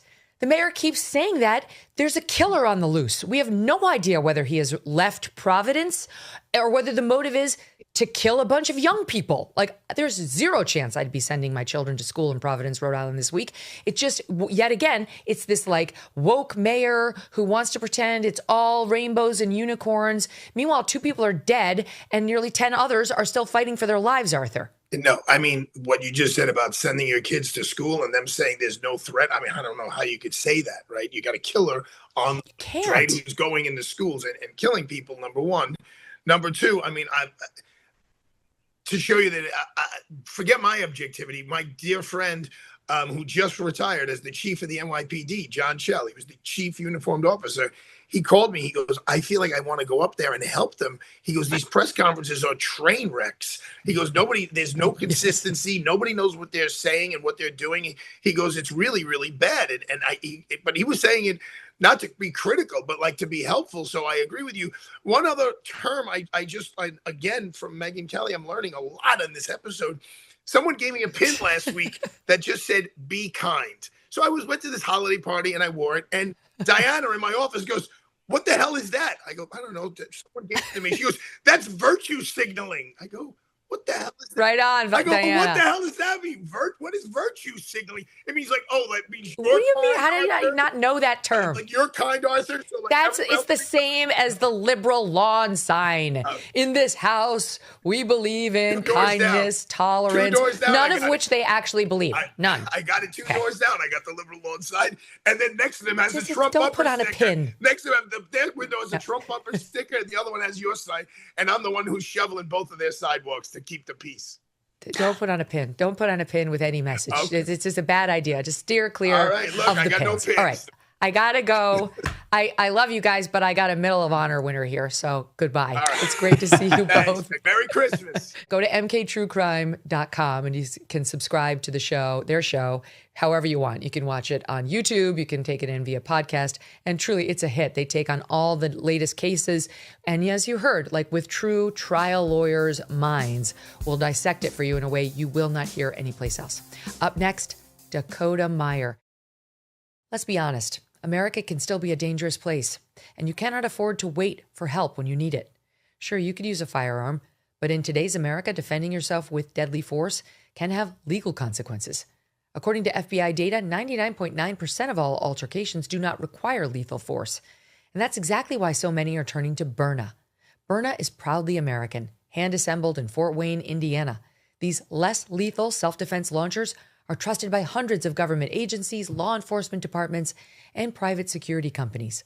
Over 600,000 Byrna pistols have been sold, most to private citizens who refuse to be victims. Byrna launchers fire rock-hard kinetic rounds and also powerful tear gas and pepper projectiles, capable of stopping a threat from up to 60 feet away. No background checks, no waiting periods, and Byrna can ship straight to your door. Take responsibility. Protect your future. Visit Byrna.com right now or your local Sportsman's Warehouse. That's byrna.com or your local Sportsman's Warehouse. Visit now and be prepared to defend. Last night, President Trump escalating pressure on Venezuela, announcing a total blockade of all sanctioned oil tankers entering or leaving the country and declaring President Maduro's regime a foreign terrorist organization. It's the very latest different way President Trump and his Pentagon have approached the military and foreign policy. My next guest, Dakota Meyer, made headlines earlier this year for re-enlisting in the U.S. Marine Corps Reserve, returning to service after 15 years out of uniform. Dakota is best known for his heroic actions during the Battle of Ganjgal on September 8th, 2009, in Afghanistan's Kunar province. As a 21-year-old corporal, Meyer repeatedly drove into an ambush under heavy enemy fire to rescue his wounded brothers and recover fallen service members, actions that saved 36 lives, including 13 Americans and 23 Afghan personnel, earning him the Medal of Honor in 2011. He is now preparing to head back to training camp. Dakota, so great to have you back. It's been so awesome going back in. I mean, I just felt like I had more to give. And I mean, gosh, it's like, you know, I do think that we need it right now as well. Wow. But wait, now how old are you? I knew that was coming. You know, you're still relatively young. No, not compared to these kids, you know, like I'm 37. You know, I'm old enough, like these kids love to point out to me. I was in some training over the summer and they love to point out to me that I was old enough. I was older than their mom. So, you know. Wait, so it still sounds very young to me. But so is there an age limit on when you can re-enlist in the reserves? No, you know, like what happened is I was speaking to these Marines like I do quite a bit. I go around and I love to talk to leadership, to these, you know, NCOs, which is kind of like our mid-level leaders inside of the military. And I was speaking to this group and this kid stood up to me and he goes, you know, knowing what you know, I'm kind of at this point of re-enlistment. And he said, you know, knowing what you know, like I have a family, you have a family, like, is it still worth serving? And I was like, absolutely. And I could just tell that probably didn't come off right. And I felt terrible about it because I'm telling them that it's worth them serving is I'm going to go home and I'm not having to meet any standards. My family's not having to sacrifice of what this country's asking. And I felt like it was one of the most unbecoming things that I had said. And so I looked at him and I said, you know what?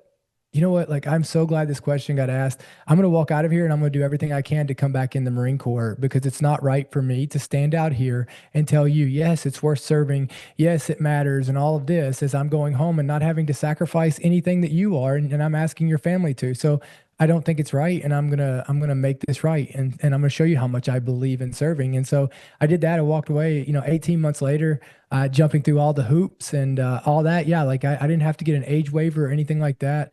I was just able to re-enlist and I was able to come back in and continue my service. And yeah, I mean, and in the side of it.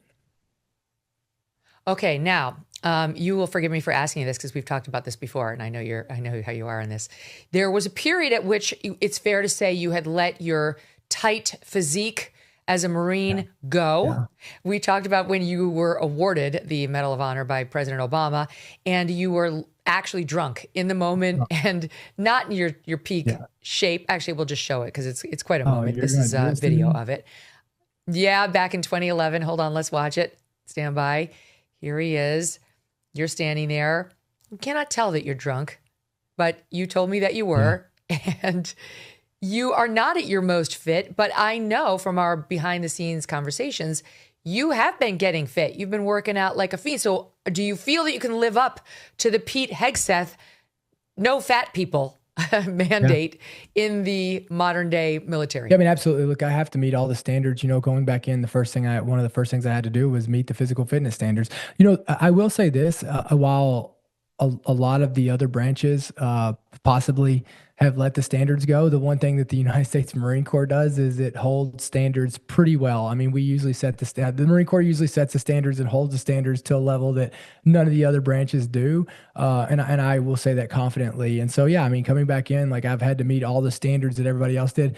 Just literally 2 weeks ago, I had to meet the biannual fitness standard, the fitness standard, the combat fitness test. I got height and weight. I got taped. I got all of it. So I'm meeting my good friend Pete's standards. Nice. Good. Okay, good.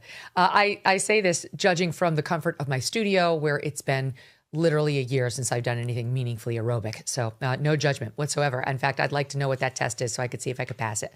Okay, let's keep going because there's been. Yeah, go. You go. I'll come to you and we'll run it together. Well, what do I have to do? Well, what is it? So what are my goals? So the physical fitness test to get 100 at my age, it's a 3-mile run. 18 minutes is perfect. And then you go into pull-ups, 21 pull-ups, 24. The younger kids have to do 24, but at my age, I get to do 21 dead hang pull-ups. And then we do a 3-minute and 45-second plank, which is the physical fitness test, the combat fitness test. Okay, I can do that. I can do the plank. Okay, well, that's it. I certainly can't do a pull-up. I can't even do one pull-up and a dead hang pull-up. I mean, in no world. I know where this is a controversy, but do the women have to do all that too? I don't know. Like, this has been another dynamic that I don't know. I don't know what the standards are for the female side of it. I've never had to beat them. So I don't know. And so I would. I mean, I think Pete said months ago, we're not changing. We're not having two standards for men and women. Like, if you want to be a Marine, you're going to have to do what the men do as the women, which I'm fine with. I mean, there are some women who can do it. There are some real badasses who work on their upper body strength. I just happen to have none. So I'm not on the list, but I'm going to work on that 3.5 miles in 18 minutes. Miles. That seems like something I could potentially do. Okay, 3 miles in 18 minutes. And I can definitely do a plank for 3 minutes and 45 seconds. That I can do. And then the pull-ups, no. Are there sit-up requirements? Those I could do. No, there used to be 100 crunches in under 2 minutes. How about push-ups? So no, we don't do push-ups in the Marine Corps. Dang. Yeah. That's this is like that's the hardest thing is the pull-ups. Okay, Everybody we got to keep going. To be a Marine. Let's talk about the controversy involving the Seditious Six, as the Pentagon has labeled them, and this whole bit about how you shouldn't follow an illegal order, and it's ongoing now. The Pentagon, while it threatened Senator Mark Kelly with a possible inquiry, they said they'd opened one into whether he had committed some sort of breach of protocol in joining in this video and trying to advise troops to get ready to disobey an order from the commander-in-chief in case it's illegal, even though that's technically something that soldiers are already told. Where do you stand on it? How did you see that video, and how did you see the Pentagon's response? Well, context matters. I think we're not talking about an isolated statement. We're talking about, months of them. I mean, okay, well, yes, that right there was calculated. It was, it is like that statement. There's nothing wrong technically with that statement, but what the intentions are of that statement is exactly what cannot be ignored or denied. I mean, they have gone months of calling legal acts illegal, right? They're not the law. Like, they make the laws, but they don't execute and they don't hold the laws. I mean, that's why we have a system that does it, right? And just because you don't like it doesn't mean that it's illegal. And just because you don't agree with it doesn't mean that it's illegal, right? And so I think that whenever you put this into context and take it out of just an isolated event, you have to add up everything else that comes with that. And so I think that, look, I mean, what they're doing is they're trying to undermine the institution. They're putting a responsibility all the way down. I mean, and if they truly believed that it was illegal, they would go through the legal routes and they wouldn't be making this a spectacle out on, on the news, right? Like, the intentions are very clear. And so I think that their intentions are what we have got to take into consideration in this. And I think they have to be held accountable, because let me say this, I would expect them to be held accountable. I mean, they're not even being held accountable. What happens whenever a court system is ruling what we are doing as far as the National Guard or all of this, that it is legal and they have called it illegal? Who do you blame whenever somebody stands up because they believe these trusted leaders are supposed to be trusted leaders, and who have sown doubt, so unjustifiably. Who becomes the problem? Is it the person that says it or the person that believed the person who was in the position, right? Like, who's held accountable? And so I think it's a huge issue. Yeah, and it's not resolved yet. I started the segment by mentioning what's happening in Venezuela. Now Trump trying to stop these oil tankers from going to and from Venezuela. He's been hitting the drug boats to and from Venezuela.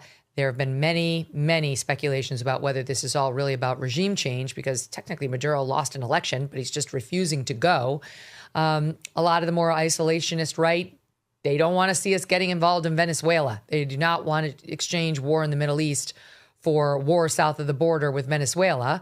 Trump denies it's about regime change, though he doesn't deny it that forcefully. And Susie Wiles seems to have suggested that's what this is about in her interview with Vanity Fair. So how do you see the issue of what we're doing in Venezuela? Look, I think we're trying to make these things too complicated. My question to you is this, do you, and this is really what I care about, do you think any of those, like, are we going to argue back and forth? Do you think the boats that we are hitting and we are taking lethal action on, do we think that they have drugs on them? Yeah, I do. Oh, then what does it matter? I mean, at any point, like at what point are we going, why do we look, as long as we are protecting America, that is all that should matter. If we believe that those boats have drugs on them and those drugs are coming to the United States of America, we should kill every one of them. It's that simple. I think we're trying to complex this, and I think that we are just getting into this. We haven't gone into Venezuela. We haven't done anything. We are sitting here. We're making statements. We're drawing lines, and we're putting America first. And so we're putting America's interests first. Like, what is wrong with that? And I don't understand why we're arguing about this.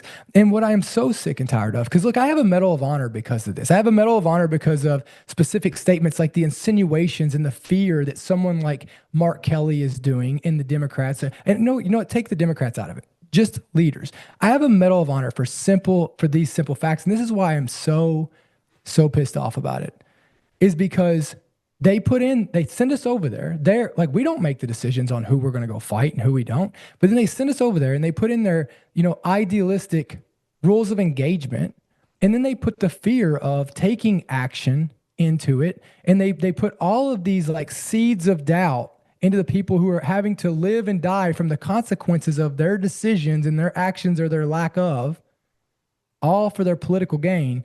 And it's not the part of us dying and going and fighting for America is not what we get pissed about. It's the sheer fact that they send us over there and then they try to make us question our decisions. And then at any point that some of these policies and rules of engagement, like in my case, they want to protect the place and the other people more than they want to protect the troops that they sent over there to do the fighting. And so when you go back to this Venezuela thing, I think like everybody's trying to fill in a bunch of hypotheticals. And let's sit back. Look, at the end of the day, like, do we all know somebody who is taking drugs and who has lost their life and whose family members are losing people and all this aspect? I mean, let's talk about it. I mean, like, I think that no matter what, if you are here to harm America, if you are here to hurt Americans, we should never put anything above that. And you are an enemy, period. Yeah, I don't know. That's how Trump sees it. Trump sees it. Yep. His critics say, his critics say a lot. They say there's no war declared. They say you can't give the death penalty for drug running. It's not a capital offense. But I don't think there's any circumstance under which they would back these strikes. And Trump's DOJ has told him, and not just DOJ, but the lawyers in the military, the JAG Corps, have told him he's totally within his rights as the commander-in-chief to do this, especially because he's now declared them a foreign terrorist organization. All right, stand by. I've got to take a quick break. You know about FOMO, right? Fear of missing out. But listen up. Don't miss out on protecting your future. For around the same price per month as one of your streaming services, you can break the FOMO cycle and secure your family's future by finding life insurance at SelectQuote.com. SelectQuote takes the guesswork out of finding the right life insurance policy. You don't have to sort through dozens of confusing options on your own. Instead, one of their licensed agents will find the right policy at the right price for you, comparing prices from most trusted insurance companies to find a policy that fits your health, your lifestyle, and your budget. And they work for you for free. Life insurance is never cheaper than it is today. Get the right life insurance for you for less and save more than 50%, 50, at selectquote.com/Megyn. Save more than 50% on term life insurance at selectquote.com/Megyn today to get started.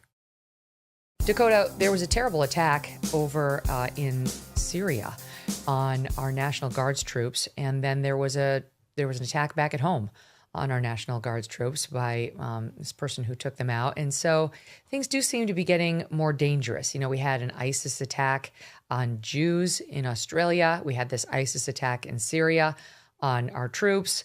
It seems like Middle Eastern inspired terror is making a comeback right now. And it does seem like, you know, our troops domestically, like those National Guard troops who were killed allegedly by that guy who drove cross country to kill them, who may or may not have been radicalized, again, possibly inspired by ISIS terror, certainly seemed that way, has got people feeling a little on edge. How do you view this apparent resurgence of an old enemy? Yeah, I mean, look, I think that at any point in time you identify with something, whether it's religious, whether it's left or right. I mean, it doesn't matter. I think you're going to have to stand and you're going to have to defend it. I think today that violence is going through the roof because, I mean, I think it's more of what our life is going to be like, right? I mean, this is just, it's not going away. You can bank on that. I think what we've seen in Australia is something that we have a bunch of sleeper cells here. You know, we've got Director Gabbard who just came out and her team, like literally confirming that there's at least 2,000 that have ties back to extremists. And this is not something that's unique, but what is unique is that, again, we've had 4 years of not America first, of us not being able to stand for what's right, of us not protecting and putting the United States of America first. And that's something that cannot be tolerated. And so I just think that, look, the reality of what life is like going to be like daily is going to be that, look, we have enemies. You know, I heard a conversation going on before I came on about, don't want to send our kids to school until the threat's gone. Well, the reality is there's a threat there every single day. Like, the reality is if you're living in a bubble that there's not a threat every day, well, you're naive and you're just hoping and living on a false insurance policy. It's there, but that's we're not going to cower to terrorism. We're not going to cower to any of that. What we need to do is we just need to be prepared. We need to be ready, and we just need to understand that this is going to be part of our life until we start putting this country first, until we start only allowing people here that want to be America, that love America, right? I mean, when we're allowing people to live in this country that hate this country, well, what do you expect? What do you expect, right? I mean, this is not. It doesn't take. It's not mental jujitsu, right? I mean, this is pretty simple. Like, when you allow rhetoric to be spoken about hating America, when we have elected leaders that hate America, when we're voting for people that hate America, and then we're like accepting, all of this, like, look, the silent majority is going to have to stop being silent because the loud minority is overcoming and they are setting the standards for what this country looks like. So, I mean, we can get in the details of, I think all of this is horrible. I think it's terrible. I don't know that we need to draw it back and forth to, one demographic over the other, right? I mean, I think that it just comes down to people. Well, it's very interesting. That's an interesting security analysis, because I will say, the guards, they'll tell you, security guards, of course, I've had plenty, will tell you that if the guy standing next to you with a gun is the one who actually has to stop someone from trying to kill you, there's been a massive system failure. That, like, your security team should be looking at threats, threat profile, how do you keep the person safe? It's almost like, look at President Trump. It's like a would-be assassin should not be able to get anywhere near him. And threats online should be thoroughly investigated. The president shouldn't be offered up to any venue that hasn't been secured. It's like if the Secret Service with the guns are actually taking out a potential shooter, something's gone catastrophically wrong. And it's almost the same with our foreign policy. If we're getting ISIS lovers shooting our National Guardsmen here domestically, there's been a system failure long before they actually got in the presence of the National Guardsmen. I think that's what you're saying, and I totally agree with it. It made me wonder, because when I saw what was happening in Providence, for example, yeah, you're right. Every day there's risk. There's more risk now with an active shooter on the loose. And the problem I have in Providence is it's not Texas.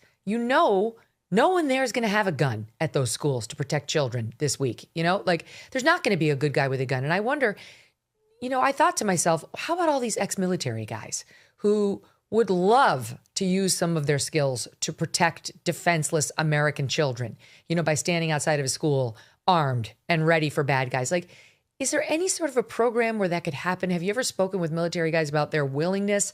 You know, it seems like we have such a wealth of talent from guys who no longer are on active duty that we don't tap into. Yeah, I mean, I don't know. I don't know that like I don't know. I mean, my kids have a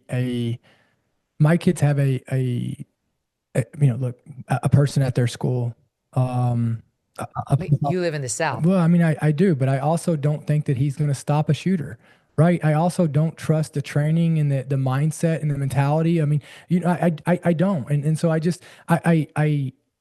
don't know that that's going to be the solution. I think that the solution is going to be is that, you know, if we don't feel that the baseline protection of our children, if we don't feel secure and we can't sit here and defend ourselves and take care, if we have to dial 911 in order to have somebody come protect us, we probably shouldn't live in that state. You know what I mean? Boy. Like there's a personal responsibility to this, right? Of why are we outsourcing? And I get part of it. But part of this comes down to, we have outsourced all of our responsibilities and we are outsourcing, you know, hey, we're going to try to get it. We know this, but I mean, okay, if you start putting armed people to where, you know, the schools aren't soft targets, well, guess what? They're going to catch them at a football game. I mean, they're always looking for soft targets, right? And that's why you look at, I mean, these hardened criminals or whatever you call them, I call them, you know, hardened, cowardly criminals. You know, they go and they prey on people. And the crime is so high in places where it makes it, the laws allow them to go and to operate freely because they don't want to stand up against people or places that will not tolerate it. And so, you know, while you're not going to stop a shooting here, what you will happen is that I am like 10 minutes from my daughter's school and I have a gun in my vehicle and like, I would go help, right? Like you're not going to get away with hurting people here and you're going to have people that are going to stand up for it. And you have to worry about that all around the state of Texas. And so, you know, I think that we have a personal responsibility of where we're raising our families and where we're at. And if the laws are allowing us at a minimum, laws are made. I mean, you get this better than anybody. Laws are there to do what? To protect people. And at the point that laws are there or being put in place or people are being elected leaders are keeping us from the ability to protect ourselves or our families, well, we have a responsibility to move to live in places where we can do that. That's true. I mean, you think about what happened in Australia, the strictest gun control laws anywhere. And what did we see? I mean, what we saw was 4 female cops cowering next to their cars and no good guys with guns because they didn't have any. And they were just sitting ducks, getting shot by the bad guys who did have the guns, who had been on the watch list, but then removed, like investigated as potential terror threats, at least the son. And then they said, no, he's not, he's good. And then he went off for a month to the Philippines, an area of it that is known for terror training, for a month with the dad, didn't set off any alarm bells, even though the guy had already been like, he's on our radar. And they knew the father had 6 guns. Those people get 6 guns and drive to the beach with 3 ISIS flags on their car. And it takes 10 minutes for a good guy, a cop with a gun, and someone willing to actually use it, unlike the cowering female police officer, to save people. It's so frustrating. But to your point about like, choose where you live and be mindful of like what you're getting.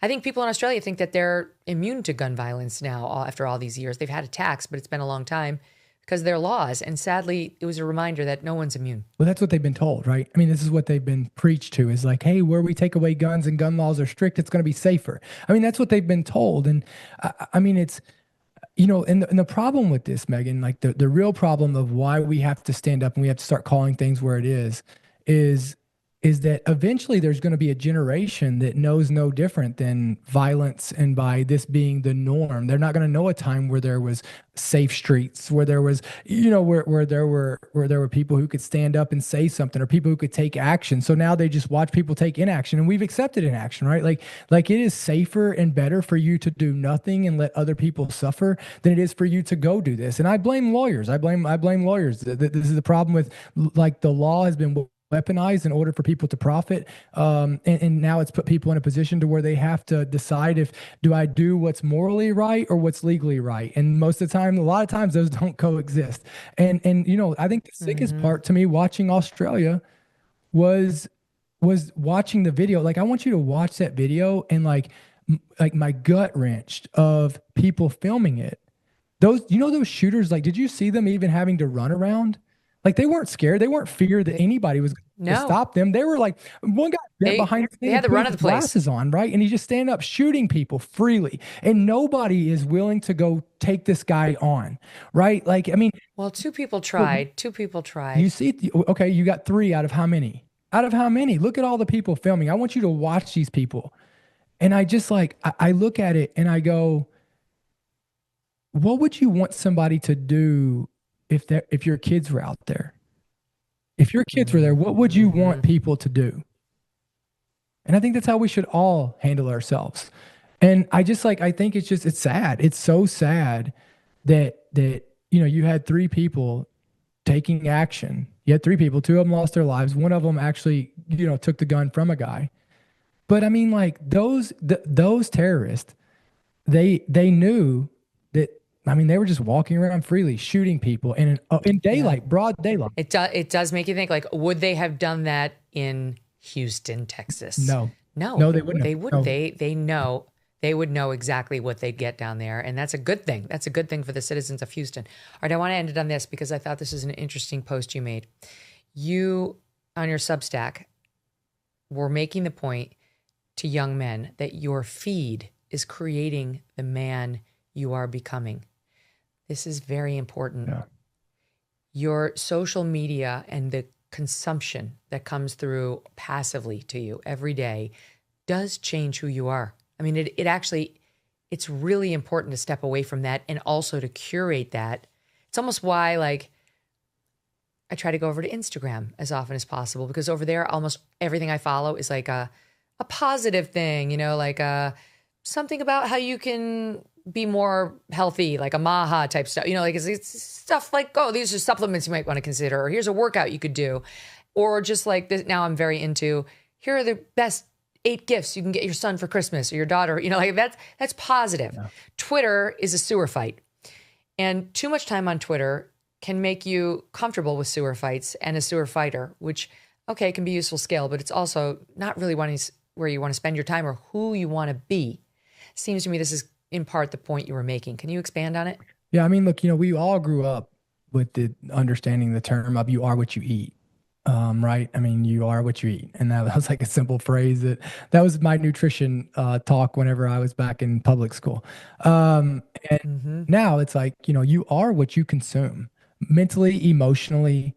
You are what you consume, and right. And like, what you're bringing in and the conversations, it comes down to people, places, and things. And that's what I was trying to point out in my, my YouTube video, because look, I have came out here lately and I do believe this with every moral fiber of my being, and I'll defend it till the day I die. I believe every problem we have in the world right now is caused by weak men, period. Hard stop. And I can draw it back to that.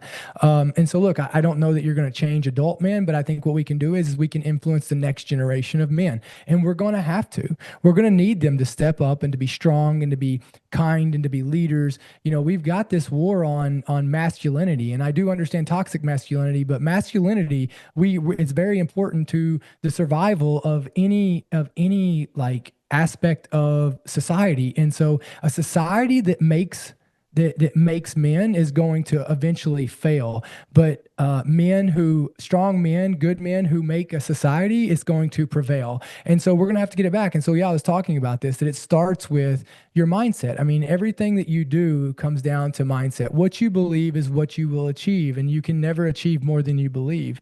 And so I think that, like, you have to believe that there's potential in it. And that is the American spirit, Megyn. Like, it's the American spirit of people believing that they can perform the impossible against all odds. There is no logic to the American spirit, right? I mean, you go back, we're about to be 250 years.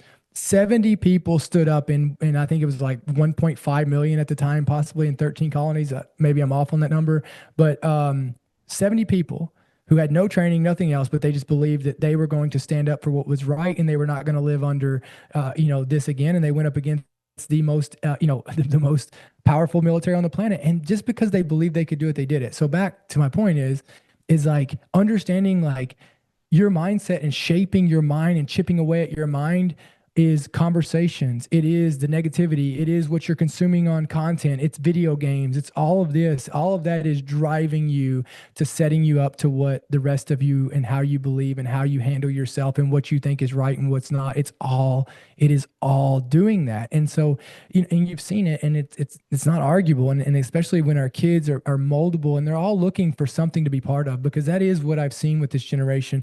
They want to be part of something bigger than themselves. And we've just got to, we can't just walk around and point out what's wrong, because that's what we're all doing right now. Like, oh, this is wrong. This sucks. This sucks. Okay, well, tell me something better. We're going to have to outmarket it with something better, not just walk around and point out what's wrong, because, well, I mean, we're seeing where that's getting us. And that's what I was trying to get through on the video, was what you consume, like, is what you're going to eventually become. And, the person you pointed out at the beginning of the show of who I was, I mean, I was a victim, right? I mean, I was hanging around people who were just complaining about service and about how bad life was, and trying to make my struggles unique to me. And guess what? It got me. It got me depression, anxiety. It literally got me the most out of shape that I've ever been. And eventually I looked in the mirror and I couldn't even recognize the human being that was standing there. And so, and it wasn't the world's fault. It wasn't my parents' fault. It was my fault. And I need to take responsibility for that so that I could change it. As you talk about it, Dakota, I think to myself, I mean, I have 2 sons and a daughter. How do you raise a leader? How do you raise someone with courage, Dakota Meyer style? You first have to be a leader. I looked in the mirror, and the way I call it the mirror check, every morning I look at it and I go, would I be proud if my daughter selected me as their husband? Is that what I expect for them? Because before I can tell them what they should go do, I have to be able to show them, and I have to be it. And so I have to set the standard by living the standard. The biggest problem in every aspect of our world right now is hypocrisy. Hypocrisy is killing us. We hold others to a standard we don't hold ourselves to. We expect from others we don't expect from ourselves. We try to expect other people to be something that we couldn't even be. And it's absolutely insane, and it's absurd. And so for me, how I raise my daughters, we have this little, I call it the box. My daughters came in one day and they, look, they're having to make decisions. This idea of like, hey, let's keep them young long. Like, you don't get to decide how long they get to be young. You don't get to decide what the world's going to throw at them. You don't get to decide that. And to think that you're going to be able to do that is nothing short of insane right now. And you're going to end up with a problem like we just seen over this last week, the results of bad parenting. And so, when you look at this, I give my daughters the tools to take on what the world's going to throw at them. So for me, we have the Meyer box. And so the Meyer box, it's got 4 sides, and it's got one destination, right? And so the box is I expect my daughters to be kind, to be respectful, to be strong, and to be leaders. And every decision and action that they take must fit in that box. That is the expectation of a Meyer, and that is what we are. That is the front sight and the back sight of their decisions and actions, and we are aiming at changing the world and making it a better place. And there's nothing, it is not conditional upon how people treat us or the situations or the circumstances that we are in. We must always conduct ourselves amongst that. And so when my daughters come in, they're like, hey, so-and-so, said this to me and it bothered me. So I pushed her on the playground. It's like, well, is that strong? Like, is that strong? You're pushing a girl that's smaller than you? Nope. Is that being a leader? What if everybody did that? Nope. Is that kind? Nope. Is that respectful? No. So it doesn't fit in the box. So now what decision can you make in that situation that will fit in that box? Well, I can tell her that this is how it made me feel. And that if she does this again, I'm not going to be around her, and I'm not going to be her friend. And I'm not exactly. So do that and be the bigger person. And also, but head it straight on. Don't avoid conflict. I want my daughters, like, there is no acceptance of avoiding conflict. They need to be very good and very tactical at conflict to where that they're going to win at it. Mm-hmm. Yeah, you can't be in the safe space, so-called safe space, all your life and then expect to develop coping skills or leadership skills.